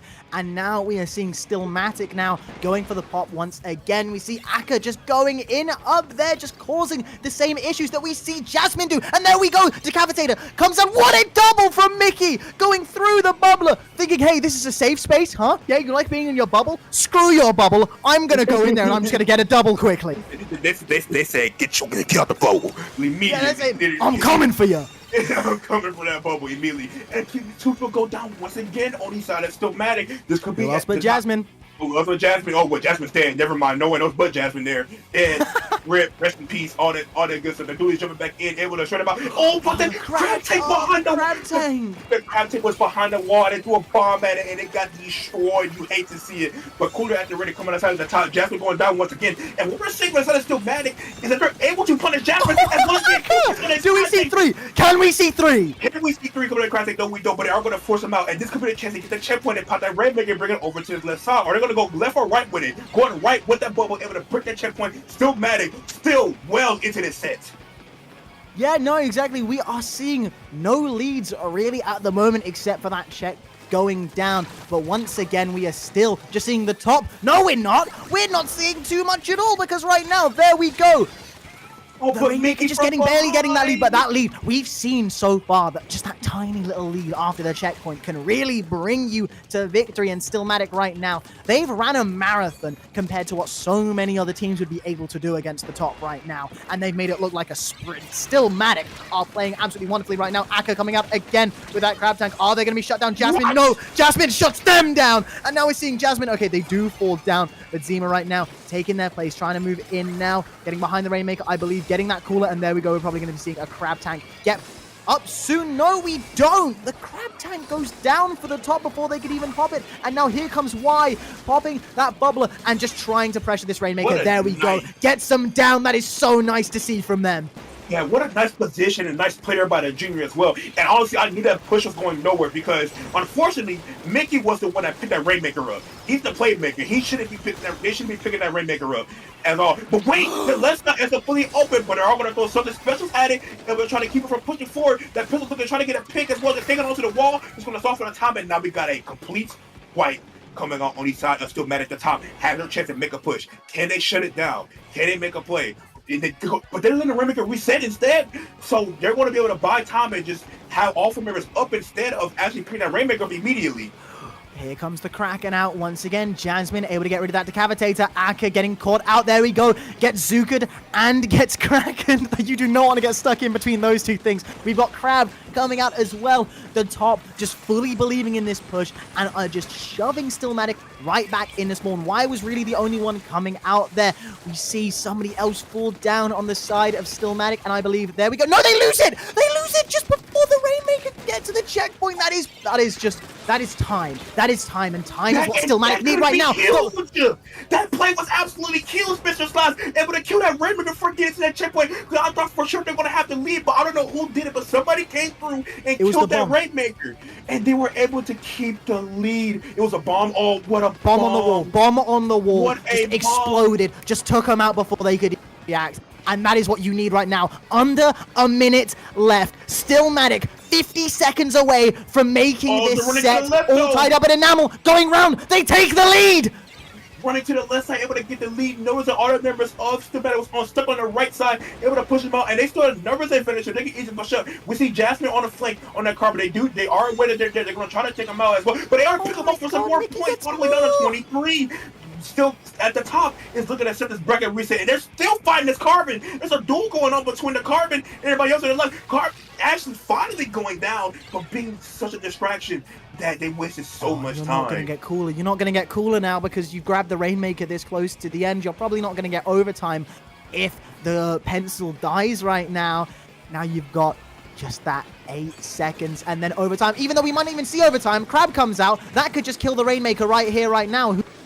But there we go, with 40 seconds left on the Rainmaker. But there we go, we're seeing people go down left, right, and center on either team. But the Rainmaker has not fallen yet. We've got Zuka coming out. There we go, they lose the Rainmaker. And the top puts this into a bracket reset, Stormy. And we speculated that we were going to get a bracket reset, and we much indeed did. And now we have another BO5 coming at you folks real shortly, man. And wow, what a set, but it's not over yet. The top taking this 3-1, not 4-0, 3 Yeah, now 4-0, 3-1, and I mean, now calling they that a gotta 4-0 do would be a it. disservice. And now they got to do it all again. Yeah, no, this is the part of the bracket that I never get to in any of the competitive games. I suck at everything. But like, this is a bracket reset. You've been playing for so long, right? If you're the winner of winners finals, you've had to wait a bit. You've cooled off a bit. This has got you back into the game. This has got your momentum rolling a little bit more, even though you lost that first set. But we've seen signs of life from Stillmatic. This is not a stomp at all. And you know what? The top, they've been playing set after set after set. Now you've got one more coming up. Do you have that stamina to get through? No idea. As somebody who's played comp a lot, I've made it to grand finals before, but I've unfortunately never forced a bracket reset. Actually, I have. I'm lying. I've never done this. Actually, I lie. Never mind. Never mind. I have. Keeping me on my toes this far in bracket, man. Jesus. I have. And we're going, whoa! We're going right back to wait. Why? They said never mind. They said run that one back for me, actually. Run it back, I guess. We're going back to the same map mode of winners of grand finals, the first round. That's very interesting. We've got wait a second. We've got three-peat happening. We've got a repeat of the Rainmaker, Clan Blitz, and TC. Yeah, wow. We're playing the same maps, and that kind of we have three of the same maps. And if you're Stillmatic, I don't think you want to see that. I'm gonna be honest. I think some of these picks are theirs though. Don't they get to pick this far in? Oh, that's true. You know what? They do want this. They do want the run back. They do want that run back. Never mind. I'm lying. What, Bamboozler? Hello. Bamboozler. Hello, Bamboo. This is a major adjustment. Oh, I'm so excited for this. I love the Bambi so much. I'm so ready. This is a major adjustment coming off for this Stillmatic, bringing out that Bamboozler, looking to probably get some whales, and we're paying Jasmine doing what they do best, taking out two members immediately rest of this game, and the Akuna coming out, looking they're going to run it over to that left side and probably get to that checkpoint. Yup, and you know what? Jasmine's still alive. Jasmine has not died yet. And Namel right now running that Rainmaker all the way over to that checkpoint. They said, oh, never mind, actually. They get killed just before. Yeah, indeed, but they're still going to be able to break that checkpoint as well. And probably get some more points on the board. The Krabs in here on that farther side is going to be deadly for them to handle into that corner. But that Zcast will look to try to take it out and probably stop from firing. Good job there by the Zed to be able to stop the Krabs tank from putting that much pressure out onto the opponents. Able to probably stop them at 55, 53. Able to get it down to 45 points. The Rainmaker is being very slow and now moving up, throwing it to 16. I mean, you know what? I feel like at this point, the top, they probably felt insulted. They were like, wait, we won that last one. Why did you bring us back here? Huh? For what purpose? For what reason? Why are we here again? We just beat you here. And they're like, okay, let's go beat you as quickly as possible. And they were so close at getting it, but Stillmatic, as they do best, they're like cockroaches. Even when you think the nuclear bomb of the top has gone off, they are still in this game. They are still breathing. They still have life, and they could still take it. Yeah, indeed. Just a bunch of pesky insects that I hate. Literally just would not go away, would not stay down. Yeah, I hate insects. Screw insects. I wish our insects would die. Anyways, but we see 3 people go down on each side of the top. This could be their chance to represent, but the Kraken is just stalling so much. This Kraken is doing so much. This Kraken just being on the field is just stalling. Shout out Mickey. Shout out Mickey. Doing a lot crazy. of work. But now we see why. Going around the left side there, Akka just pushing them through. Are they going to be able to get to this checkpoint and not go down? Yes, they do. Okay, they break through the checkpoint. This is the first of many hurdles in this defense that you really have to get over. And you know what? They get the Rainmaker. Are we going to see a miracle push happen? Jasmine goes down. There we go. Another one for the Zipcaster. Do we see it happen? They get the lead. No, wait. No, hold on. Hey, my bad. Hey, my bad. Stillmatic, I was unfamiliar with your game. Literally, I was unfamiliar with your game. You still brought this back. We were like, yeah, we brought him back here. Yeah, we picked this map again. Yeah, we want to get the run back because we know we can win. Getting it down to 10 on an amazing push. Honestly, genuinely, I call them cockroaches, but they're looking more like a buzzwole right now. Like, they are lean, mean, they are going insane right now. But you know what? This is where the top are getting straight back in, though. 3 down. You've already got the Bamboozler up. They said, actually, never mind. Never mind. Let's go straight back in. You guys got the lead. Now it's our chance to get in. They've got all the specials popping off right now. Every single one of them have gone off. We're seeing the killer whale get popped, and somehow Stillmatic are just keeping Enamel over there. Are they going to be able to? Akka goes in. They lose the Rainmaker. This is it for Stillmatic. Stillmatic need to carry on here. Akka just doing God's work right now. Yeah, literally, and that bit was able to see that pit, but they gotta pick the Rainmaker up, and they already shut that's down. on the Enamel up! And he already stopped at the wipeout. What a defense! Akka coming in clutch, and the Bamboozler able to get 2 major picks, able to stop the Rainmaker. What a defense coming out on the side of Stillmatic, able to keep their lead. Oh man. Akka, aka the GOAT. Honestly, they are doing so much right now. They were so pivotal. They got every single pick that they needed to just to stall the top from getting to past that pesky 10-point marker that they put on. And now we get to a minute left. We're seeing why just stalling with the Rainmaker now. They're like, okay, yeah, we're not pushing in. I'm just going to put this against a wall. You have to come out of this corner now. And you're going to have to do it very quickly if you want a chance of getting back into this game. But if any team can do it, it's the top. They can definitely do this. We've got Akka once again just causing troubles there. Speaking of causing trouble, here comes Jasmine around that left side, popping that Zuka, just trying to get someone down, but they do go down as well. 40 seconds left on the clock, Stormy.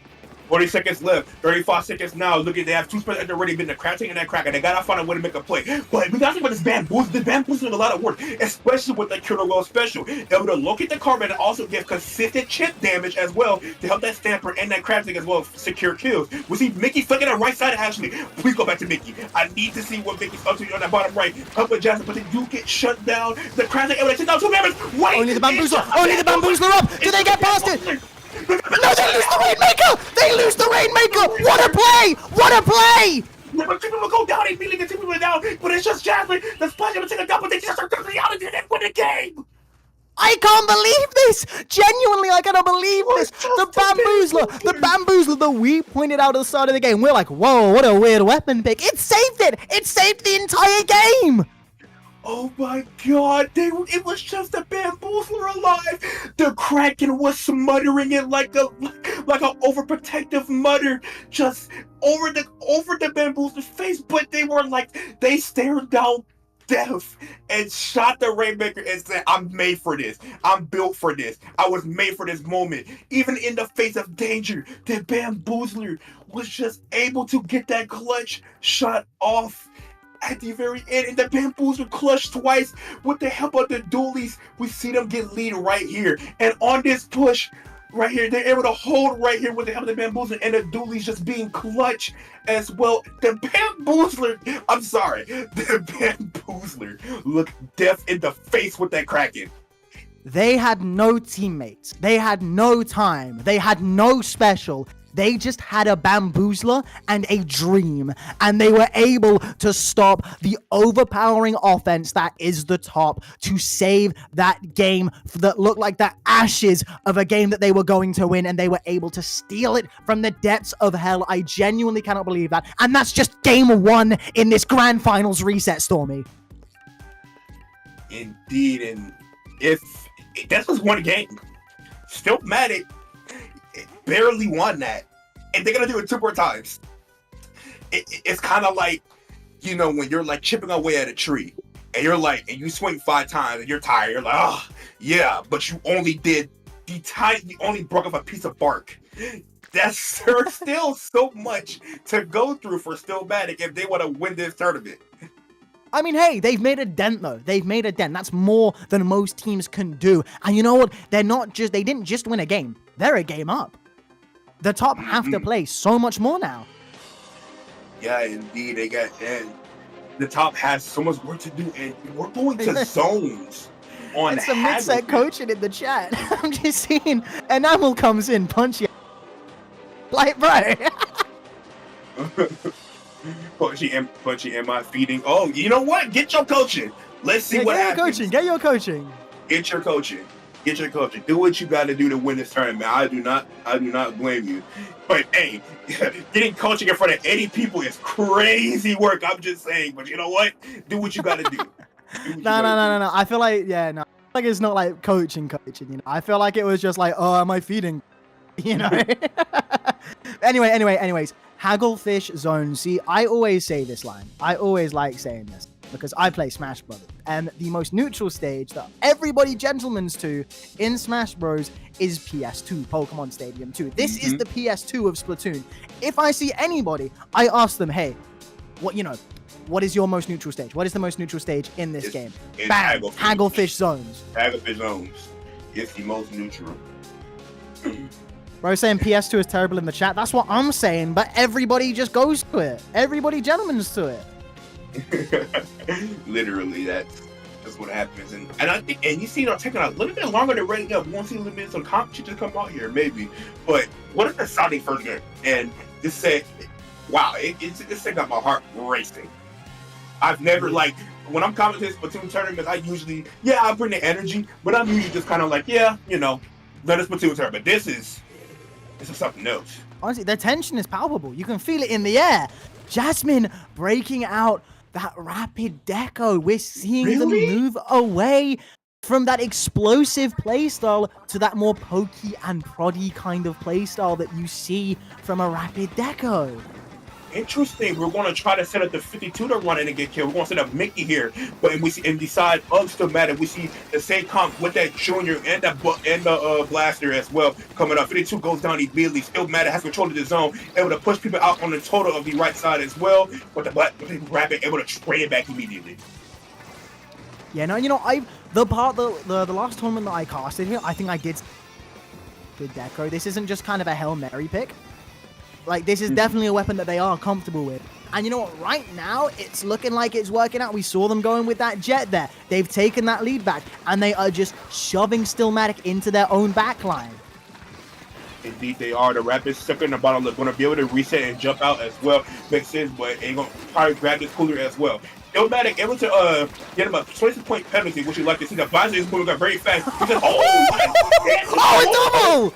Oh, what a plan! Can we get control? Okay, there we go. So now control in the favor on the side of Stillmatic, but what a double there by the Rapid. But with the help, with a nice serving of Tacticooler, it didn't matter. Yeah, no, that was a crazy conversion that they were able to pick up not one, but both of those splats there. And now we're seeing just a blaster battle going down there in mid. And there we go, the top just firmly grasping this game. Yeah, indeed. And so now they are going to try to block out Inkjet at the ready. It's getting popped right now into that corner. They're going to try to take out one member, able to force out two. Mickey goes down, unfortunately, and they are able to live that Inkjet in the backside. No people go down off of that Inkjet. That is what you would like to see if you're still better able to recap that zone as well and force the members to back up. Yeah, now they're forced to back up, but not too many people really went down, or not enough to where it really mattered, because they're still in a very, very good position. Pencil goes down. Zima now forcing this jump. No, the jump was able to just run away a little bit, but I do believe they did go down there because the dualies. And Zima is just playing a little bit of Super Monkey Ball, just rolling it up there, but they are able to get back in control of the zone. And honestly, that's really a good play, because that crab tank gets the blasters all over you. You can't do anything, so I might as well put you out with the multiple. And what an inkjet shot! What an inkjet shot coming up from Jasmine, helping the Sponge able to secure some picks as well, get a lot of chip onto that Junior as well. So now we got to see Stillmatic got a lot of work to do. Hit with the bubble, half the splash down, but they really need that crab tank for their dudes if they really want to get in. Yeah, they're just building up. They have built it up. I believe everybody has put their special out. We've got Soda coming out. No, the splash down wasn't able to be used, but Bubbler and the Crab do come out, and that basically guarantees the zone, unless everybody in the top goes against that zone. But you know what? A splash down is just going to be the exclamation point on the zone there. And you know what? Even if it's just for a second, that is going to slow the top down a whole lot, as I do believe right now we are going to be seeing a reclaim of the zone. But you know what? No. Junior, not Junior, sorry. Splash. Oh my god, it is Junior. Sorry, I don't know what I'm saying at the moment. This game is just going so fast. I'm slipping up on my words. I do apologize, but the bubbler does come out again. Uh-oh, here comes Jasmine with that Inkjet again. Just sneaking into the bubbler. Gets to a third as an assist. And there we go, the top in control once again. we gotta see this pencil and this Stillmatic start going for these inkjets. Like this pencil needs to make it their sole duty to shoot this inkjet out the sky because they're getting too much value, even if it is on Hagglefish. They gotta find a way to shut it down. If Stillmatic want a chance to win. But first thing first, let's get back into the zone. We start off good by getting a pick on the 52 and getting killed in the rapid. So they're able to flip this over the splash down. Now they gotta set up, and as you hold ground, grab this cooler and move up and take space. We can't let them come back in, and we gotta shoot down this inkjet when it comes out. And there we go. Crab just coming out from the top. Now we got Zima doing it once again. But Bubbler, a very, very aggressive Bubbler coming out. But Zima is able to pick up that splat there. I don't know how. We've also got the Killer Whale coming out. But Slash does go down. They lose control of the zone. But Akka, with the help of the Blaster, is able to reclaim it. Now this is when you hold on the zone. There we go. Blaster goes down Pencil, and Y was the only one that were able to really contest it there. And they do lose control of the zone, and they have that plus 32 penalty points. That is going to be a mountain to climb this late in the game, but it definitely looks like with the Bubbler and the Soda up, the Stillmatic still have control of this zone after it all. Yeah, but they have no special at the ready. They're about to have a crab tank, but when they get it in time, No! They want a bomb from Y! No! The suction pump able to shut it down, but they get the killer. Want to come back on? They come back with the cooler. So they're gonna come back with their fan, but they shut it really fast. 2 people going on the left side. We see them 52 on bottom left, looking for a flank, looking for a chance to get to this. So they gotta get their fans, able to neutralize it. But the 52 goes down. No, they're still in control. Jasmine goes down. They take the lead. The bomb onto the crab tank. I said they had no special at the ready.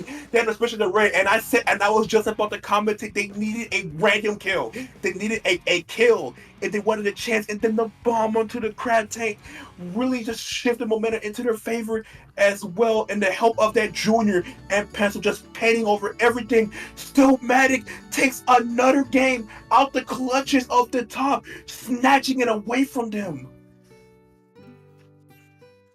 I'm genuinely at a loss for words right now. I'm genuinely at a loss for words. Like, there's nothing to describe the scenes that we have just seen. Like, we're commentators. Our whole bit is to talk over this game, but I am at a loss. That is how insane the game that just transpired was. The top, they were so incredibly close to getting it 1-1, but Stillmatic have made it 2-0. They are a single game off of winning this tournament. The top need to reverse sweep them. It went from Stillmatic having to reverse sweep from the last set to the top now needing to reverse sweep this set. Oh, we go back to Clams Mako. Oh, baby. Oh, baby. If this is one of, like, if this is a map and mode to have a tournament game on, I'm so happy it's this. Don't look at the one that's next. I know you're gonna have a little hissy fit on the one that's after that, but we can just think right now. Let's look at here and now. Let's look at the present. The team that I think did like the worst in the Splatfest. Let's look at it right now. We've got Clamblitz Mako. Now look. So Stillmatic gets a run back on Rainmaker, Undertow, and wins. And we go to Hagglefish zones, and Stillmatic takes it out and wins again. Now, these two map modes coming up, the top beat them on in the last set. You know? Yeah. So I mean, they did also win that first one as well. We've seen Stillmatic take what we think the top is easily going to just run them through on and just completely flip the script entirely. And with how close that Clams Mako game was, I completely believe that Stillmatic are gonna take this one. Well, not are gonna take this one. They definitely have so much more of a chance that I would have originally thought at the start of this set to take it. But as we see, we're in match point of grand finals. This could be the entire tournament right here, right now. Stormy, how are you feeling? Man, I'm feeling pumped up. And we see another cup. What is that? We see another. This cup is disgustingly annoying. Oh my god. We see. Oh, what? I popped the blood vessel looking at this comp. We got Tri Nouvelle, Duelist Jr., and we got which Bamboozler is that? I know this woman's chums. I forgot what it was called, but it's the Bamboozler MK2 with the chumps. That comp is so annoying. I actually am. I'm annoyed looking at this comp. But we see a very strong start coming up on the side at the top, able to get all the way down, taking out member after member, getting pick after pick as well. Jasmine moving up as well. But are they able to get any more points into the basket? Maybe. Okay, they are able to get one more Clam at least. That at least makes it so. Okay, before I start yapping about that, they are getting more in. This push is still alive. There we go. Okay, but they avoided the worst kind of push you can get in Clam Blitz. That first push where you give your enemy a power clam and they can instantly just take the lead back from you. They've at least made it a tiny bit of a gap to get through. And you know what? The top still have like all of their defensive power to really get through. But as soon as I'm saying that bubbler goes down, you can't really do anything about that. Boom. Barrier is broken and they're just throwing clams in. But because they were able to get the few more clams in, they haven't instantly lost the lead here. And they might stay in the lead. Does everyone know they're just able to get it in? It's that bamboozle. I think it was the try or the bamboozle. Akka. It was Akka, I believe, that was able to just get that lead there. And that was a huge amount of carbon because the dually stayed behind. That could have spelled trouble as well. We got pretty much almost nearing the halfway part of the game here. Getting a pick, getting 2 picks right now on each side. That's still mad. The chunks coming out, but they're not going to really do much. They do take out the carbon as well. The 52 shark underneath that bottom right side as well. We seen them right there waiting for opportunity to pick up somebody picking the ledge. They go probably throw the screen, looking for that chance to go through the burst while getting a nice kill there onto the dually. We see Mickey still sharking, waiting for a chance. Does not get anything after sharking for that long, but that is okay. The Crafton coming out as well, shooting to the top left side. Going to do a lot of chip damage. You can see it hit everything up there. Mick's going to try pushing with this pressure. I know, but Mickey goes down there, even with Zuka coming out. Jasmine No way! also goes down. Screen up. They just can't get a push going. And they still managed pretty much neutralizing that push, not letting them get anything on the board there, even if it looked bleak.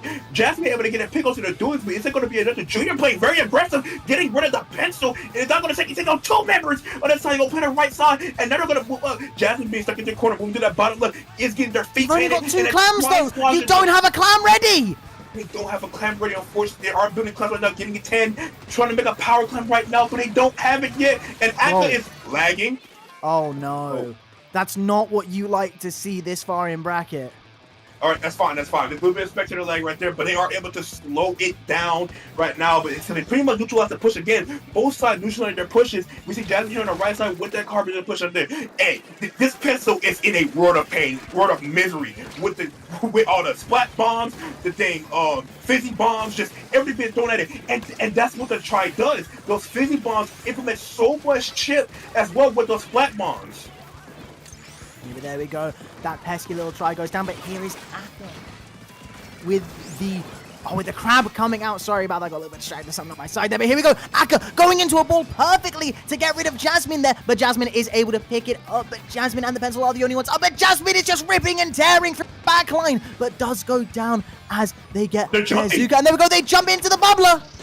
Yeah, they are even just in the bubble. Two on the right side. I don't know if they know the junior is there. The junior is indeed there. Want to put some points on the board. It's using movement to stay alive, but it's just a junior left alive. They got to find a way to jump out, and this can be bad. But what the junior's actually just going to go and play behind them and take out one of the members and stalling for time for their team to come back. I genuinely cannot believe this right now. Look at how many power clams the top have right now. They just need to get in. They've been unable to, but they just need to get in. They have 3-4 power clams to their name, I believe. Yeah, indeed. This could be their chance to come in, especially with that Crafton coming out. All they gotta do is run in one of the power clams. Are they gonna be able to go for the score? Yes, they are able to get here. Basket scored in. Basket open. Can they get some more points in? Here goes a jump. But no! They take the lead though. They are able to get one in. They're able to get in. And there we go. Even more are getting pushed in there. 22 points remaining. Mickey still alive. They're breaking the barrier even further. They're able to jump into. They take the game. And they are able to take the game to top, able to won the game here. But but did they have to work for that? They had to work extra hard, but what a play there by the top, able to just reverse the lead in one push, and that's Maka more clans for you. Even though Stillmatic defense held strong, the top able to just reverse it on them. And now we're at game 4. I genuinely cannot believe it. We're at game 4 of a bracket reset. And you know, that momentum from the top, it's just going to be carrying through. It's just going to be carrying through, especially as we go to the next map and mode, which I believe they did beat Stillmatic on last time as well. They've got that fear factor coming through again. And you know what? We might even see a game 5 here again in the grand finals. And that is just, I can't even think about that at the moment because we still have another game to get through before then, which Stillmatic could still definitely take. But that was a beautiful game from the top. They were just unable to get in until that final push where they were finally able to get that knockout. They saved everything right to the end. They had 4 power clams up at one point. 4 whole power clams! I'm excited. I can't wait. But all of that is getting zapped away. Because No. I don't care. I don't care. I don't I care. care. No. I Stop care. hating. I Stop care. hating right now. No. I care. Stop hating. I don't care. I don't care. Stop hating right now. No. No. Stop. I No. let this slide, and I No never hating. No will hating. let No this hating. No hating. slide. This set is too hyped to hate. Too hyped to hate. Too hyped to hate. We are okay, but if I'm the top and I lose because of god dang Tower Control Museum, I'm crashing out. I'm crashing out. I mean, hey, bro, they won last time. They don't have an. They won last time. I'm crashing out. Okay, they did win last time, so they gotta win Also- again. Also, if I go, okay, no, we have exactly picked. Tower Controller Museum, the Alphonse was chosen by Team 1. Is that Stillmatic? Is Stillmatic Team 1? Did they drag him back here? Oh wow.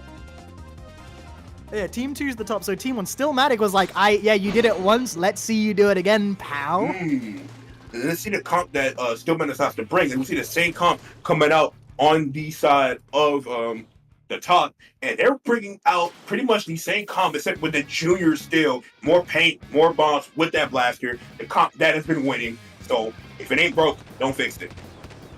Exactly. And right now we're just seeing both teams. No really early picks. As soon as I say that, Mickey does get one. No. However, Stillmatic are able to hop on the tower beforehand, and they do put that bubbler up, but there are 2 down on the side of Stillmatic. Even though they're able to get to the checkpoint, they are losing out on so much map control right now.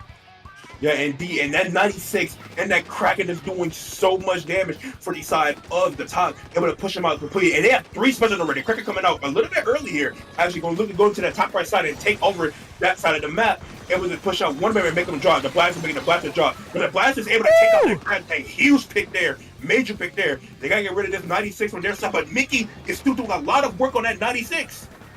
Yeah, no, and Y just got completely blindsided. They just ran completely past him, and now Y just trying to live against Jasmine and is dance beautifully around that big bubbler and is able to survive the onslaught that Jasmine brings. And here we go, we have AKA Akka hopping on top of that tower, hopping that crab. We're seeing a jump out already. Jasmine just trying to come in and rip and tear through it, but they do go down as we see Stillmatic reach that first checkpoint, and they're having a little bit of trouble staying on the tower. Yeah, and I'm surprised they got pushed to the tower. Maybe it's going to push them off. The Blaster goes down as well. And that's pretty much going to slow down their push, honestly. They do make it past that checkpoint at the very least, but you have to get more for that. Akka able to actually punish that Kraken, and this could be their chance. With the Carbon dive the tower and able to take out some weapons, but they are able to trade it back and get that leap with the pencil. Have something to say about that. And the mill getting a nice pick. Wait, Akka's coming up now. Props the crab. There we go, but we don't really see too much come off it, though. Just a few more points on the table there as we're seeing the Blaster go down, and we probably will see Akka go down as well in a second. There we go, off screen, but it does happen. Now Y is really the only one left on the front lines and is getting pushed back by Jasmine and their Izuka, but a junior in the face of Izuka is able to come out on top, and Y is just building up that bubbler once again, pops it, but does go down, but does allow their team to get another pick on that 96, and there we go, the Blaster coming in again. Are they able to get 3? They do get 3. Only the Pencil and Mickey are up right now. Akka's on top of there, but there we go, Mickey getting a double of their own now, popping that Kraken and just making sure that the Stillmatic are unable to get too much more off of this push. And a crab comes out as well, even though the Pencil is able to pick him up afterwards. Only the Pencil's up for the top once again. Stillmatic now pushing that tower even further, Stormy. Yeah, what a nice play by the Pencil and Stillmatic, able to call out that crafting as well. But people from the top right side, here comes Mickey again, able to shut down the push, getting 2 picks. They help with the spot as well. And then bring the checkpoint. We see that Pencil's on the tower. They break through it though. Point. The Pencil able to hang on to the tower, not jump by the Pencil on the side of Stillmatic to help break the checkpoint. Akka behind on these dualies, looking to try to do some work, cause distraction, and just drawing so much attention. And Akka is still alive. How do you live for that long? that is so impressive. And the bubble is coming up because of that. And they still have the rise. They still have all that pressure. And the Blaster able to take out one. But the Juniors on the tower left alone. But they do get that cooler out. But the arch movements do go down. And we see the Junior as able to get a lot of damage onto this player here, forcing a fight to pay and forcing drop attention. A minute lets it go into the gate, able to trade out and kill with a bomb. Because of the bomb on the wall, that is one of the worst things that happen. Game, you just go a little bit too far in front of your wall and then bam, a bomb hits it and you're completely blindsided. Mickey goes down again. However, the top is still on the tower. Jasmine just pressuring with that Zuka, but they do go down to the pencil. The pencil just pressuring the tower even more, and we're just seeing Mickey and some others hot foot on that tower by jumping onto it. But here comes the Crab, still Matic in control of this game at the moment, although Mickey is building up Kraken, and we do see the timer tick down to 1 minute remaining in this game for the top. Need to come back in and get through that checkpoint.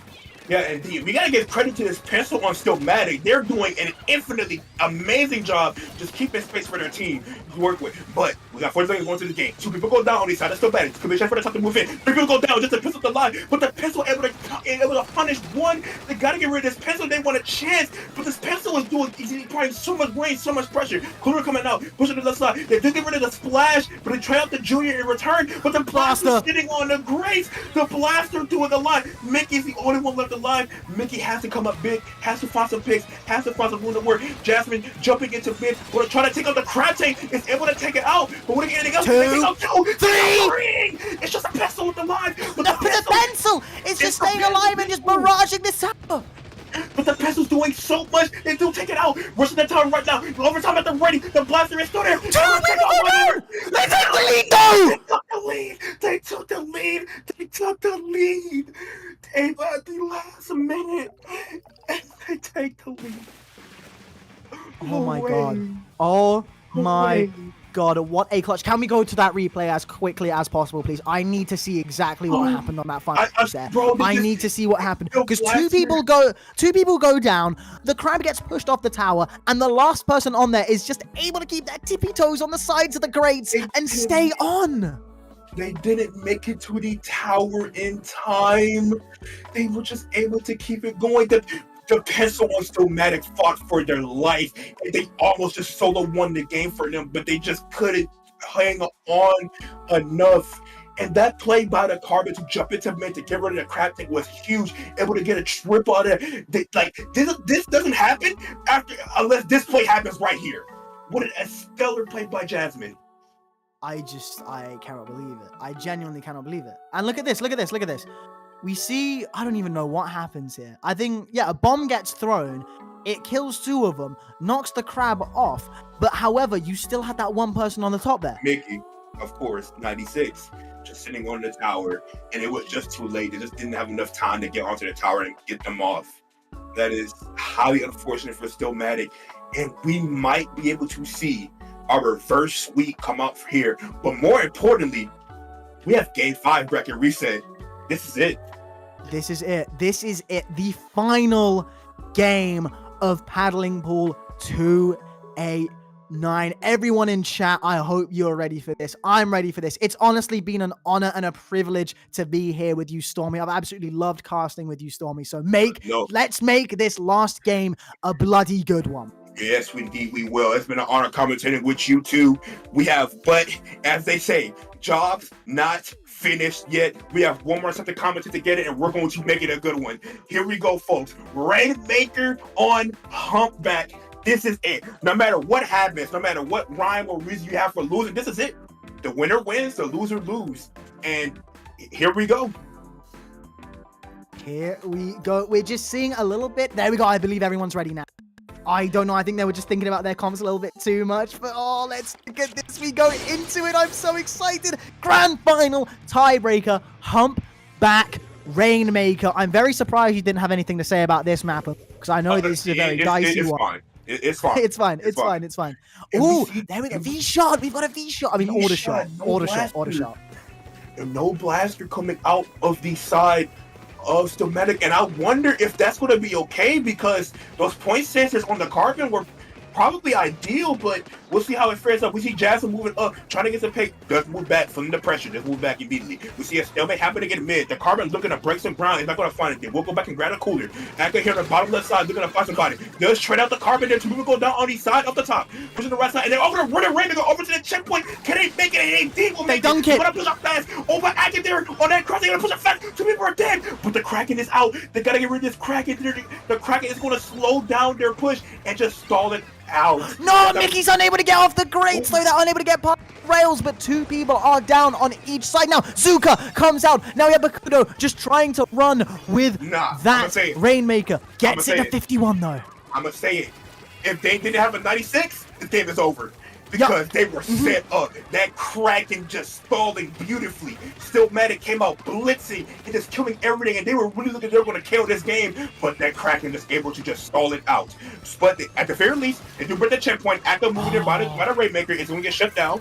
And the cooler comes out for the side at the top. Looking to probably push up now and probably get something going here. Want to pop that Rainmaker, move it to the right side. Cooler at the ready for Stillmatic as well. Look at the two suction bombs on top of the Rainmaker, though. To get there, and there we go. Enamel goes down. We're still seeing this Rainmaker in the middle of the map. Mickey goes down, though. Jasmine goes down. Only Enamel's up, and they're just getting back in. Stillmatic still in control of this game. When we start, let's start blazing Akka. Let's start blazing Akka. These duelies have been going crazy. Kraken popped on the right side. But they gotta start moving really fast though, because you know that Kraken's gonna be coming out and they're aware. So they're moving very fast and get it down to 33. If they can take another two people on the line, wait, Mickey's out of position. Mickey's out of position. No, Mickey's down. Here comes Y. They get the wipeout. This is gonna be it. That's game. That's set. That's match. This tournament's over. Stillmatic take it 3-2. 3-2 on the first getting reverse swept. They lock in. Give me my channel points. Push a 96 out of position and take the win. Even losing 2 games after being up 2-0, they didn't let it face them, and they take the tournament in KO fashion. And if I'm giving MVP to anyone, we gotta give it to Akka on those dualies.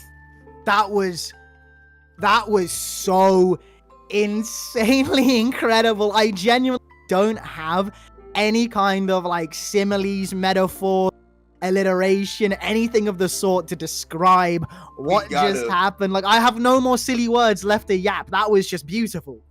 And we gotta give Stillmatic credit. They lost the first set of that bracket reset. And you wanna know what made the difference? That Junior. Them pulling out the Junior did so much for them. So much paint, so much chip, so much bombs, and that was the difference maker coming into the second set comparably to the first. But even then, the top gave them a run for their money, but Stillmatic just was the better team in this last game of Rainmaker, running that super aggressive comp, and especially pushing the 96 out of position, making them fall, as well as getting a kill on them. That's what you want to see. And the Pencil just couldn't hang on and do it on their own. And that is that. What a tournament. What a grand finals. Wow. Genuinely, I don't think I've felt like this after a tournament for ages. Like, that was to the wire. Genuinely to the wire. No set, no game, no nothing that I've had the pleasure of ever come that close. And you know what? I think that this moment right here is like defining for me as a commentator. And I feel like a win like that is defining for Stillmatic as well. Oh man, what? This is just a weekly. It's called a major. Yeah, this is a weekly major. just a damn weekly. Well, no major. Just a weekly. Nah, this is a weekly major. Oh my God. Battling Pool 289, baby, in the history books. What a tournament. What crazy. And I'm glad to have been a part of it. I am very glad. 100%. I'm very glad to have been a part of this. This was insane. Something told me that I should commentate today, and I'm glad I listened. Honestly, the higher powers that be that told you to do this. Honestly, they were cooking. They were spitting. Oh, man. Honestly, I don't think so. Like, I'm going to be honest. I'm so silly. Like, I always forget to look like caster lists and stuff when they get posted in Discords, and then like I just see like Alice just messages me every now and then, hey, want to do this? And I'm like, oh yeah, sure. Yes. And I was thinking like, you know, do I do this? You know, like I mean, I've got boxing, my body's gonna be a bit worn. Like, will I be bothered? But I'm like, you know what? I need to get on the grind. I'll do it. It's block 2. I haven't had a block 2 for a while now, and you know what? Honestly, the powers that be that brought this together, thank you so much, because I'm downloading this VOD as soon as I can. I'm putting all of this on my comms reel. I'm like, this was cooking. This was gas. This was so gas. I agree. What a tournament.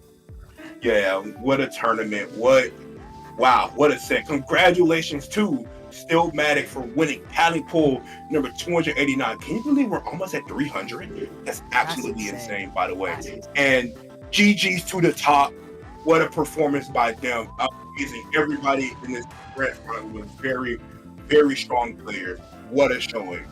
And that unfortunately wraps up things for us. But before we do, shout out here, please support our production. If you want to see more great action like this, please buy them a coffee under Ko-Fi. That would be really appreciated. Espresso, cappuccino, whatever you can afford. Just give it to him. Give it to him. I'm seeing some goated commentaries in the chat for commenting. Hey, we appreciate it. I'll take the glaze I can get. Yeah, honestly, thank you. Thank you, viewers. Thank you guys for real. And with that being said, our time on the mics have come to an end. Mr. Slaps, with your commentary that slaps, where can the people find you?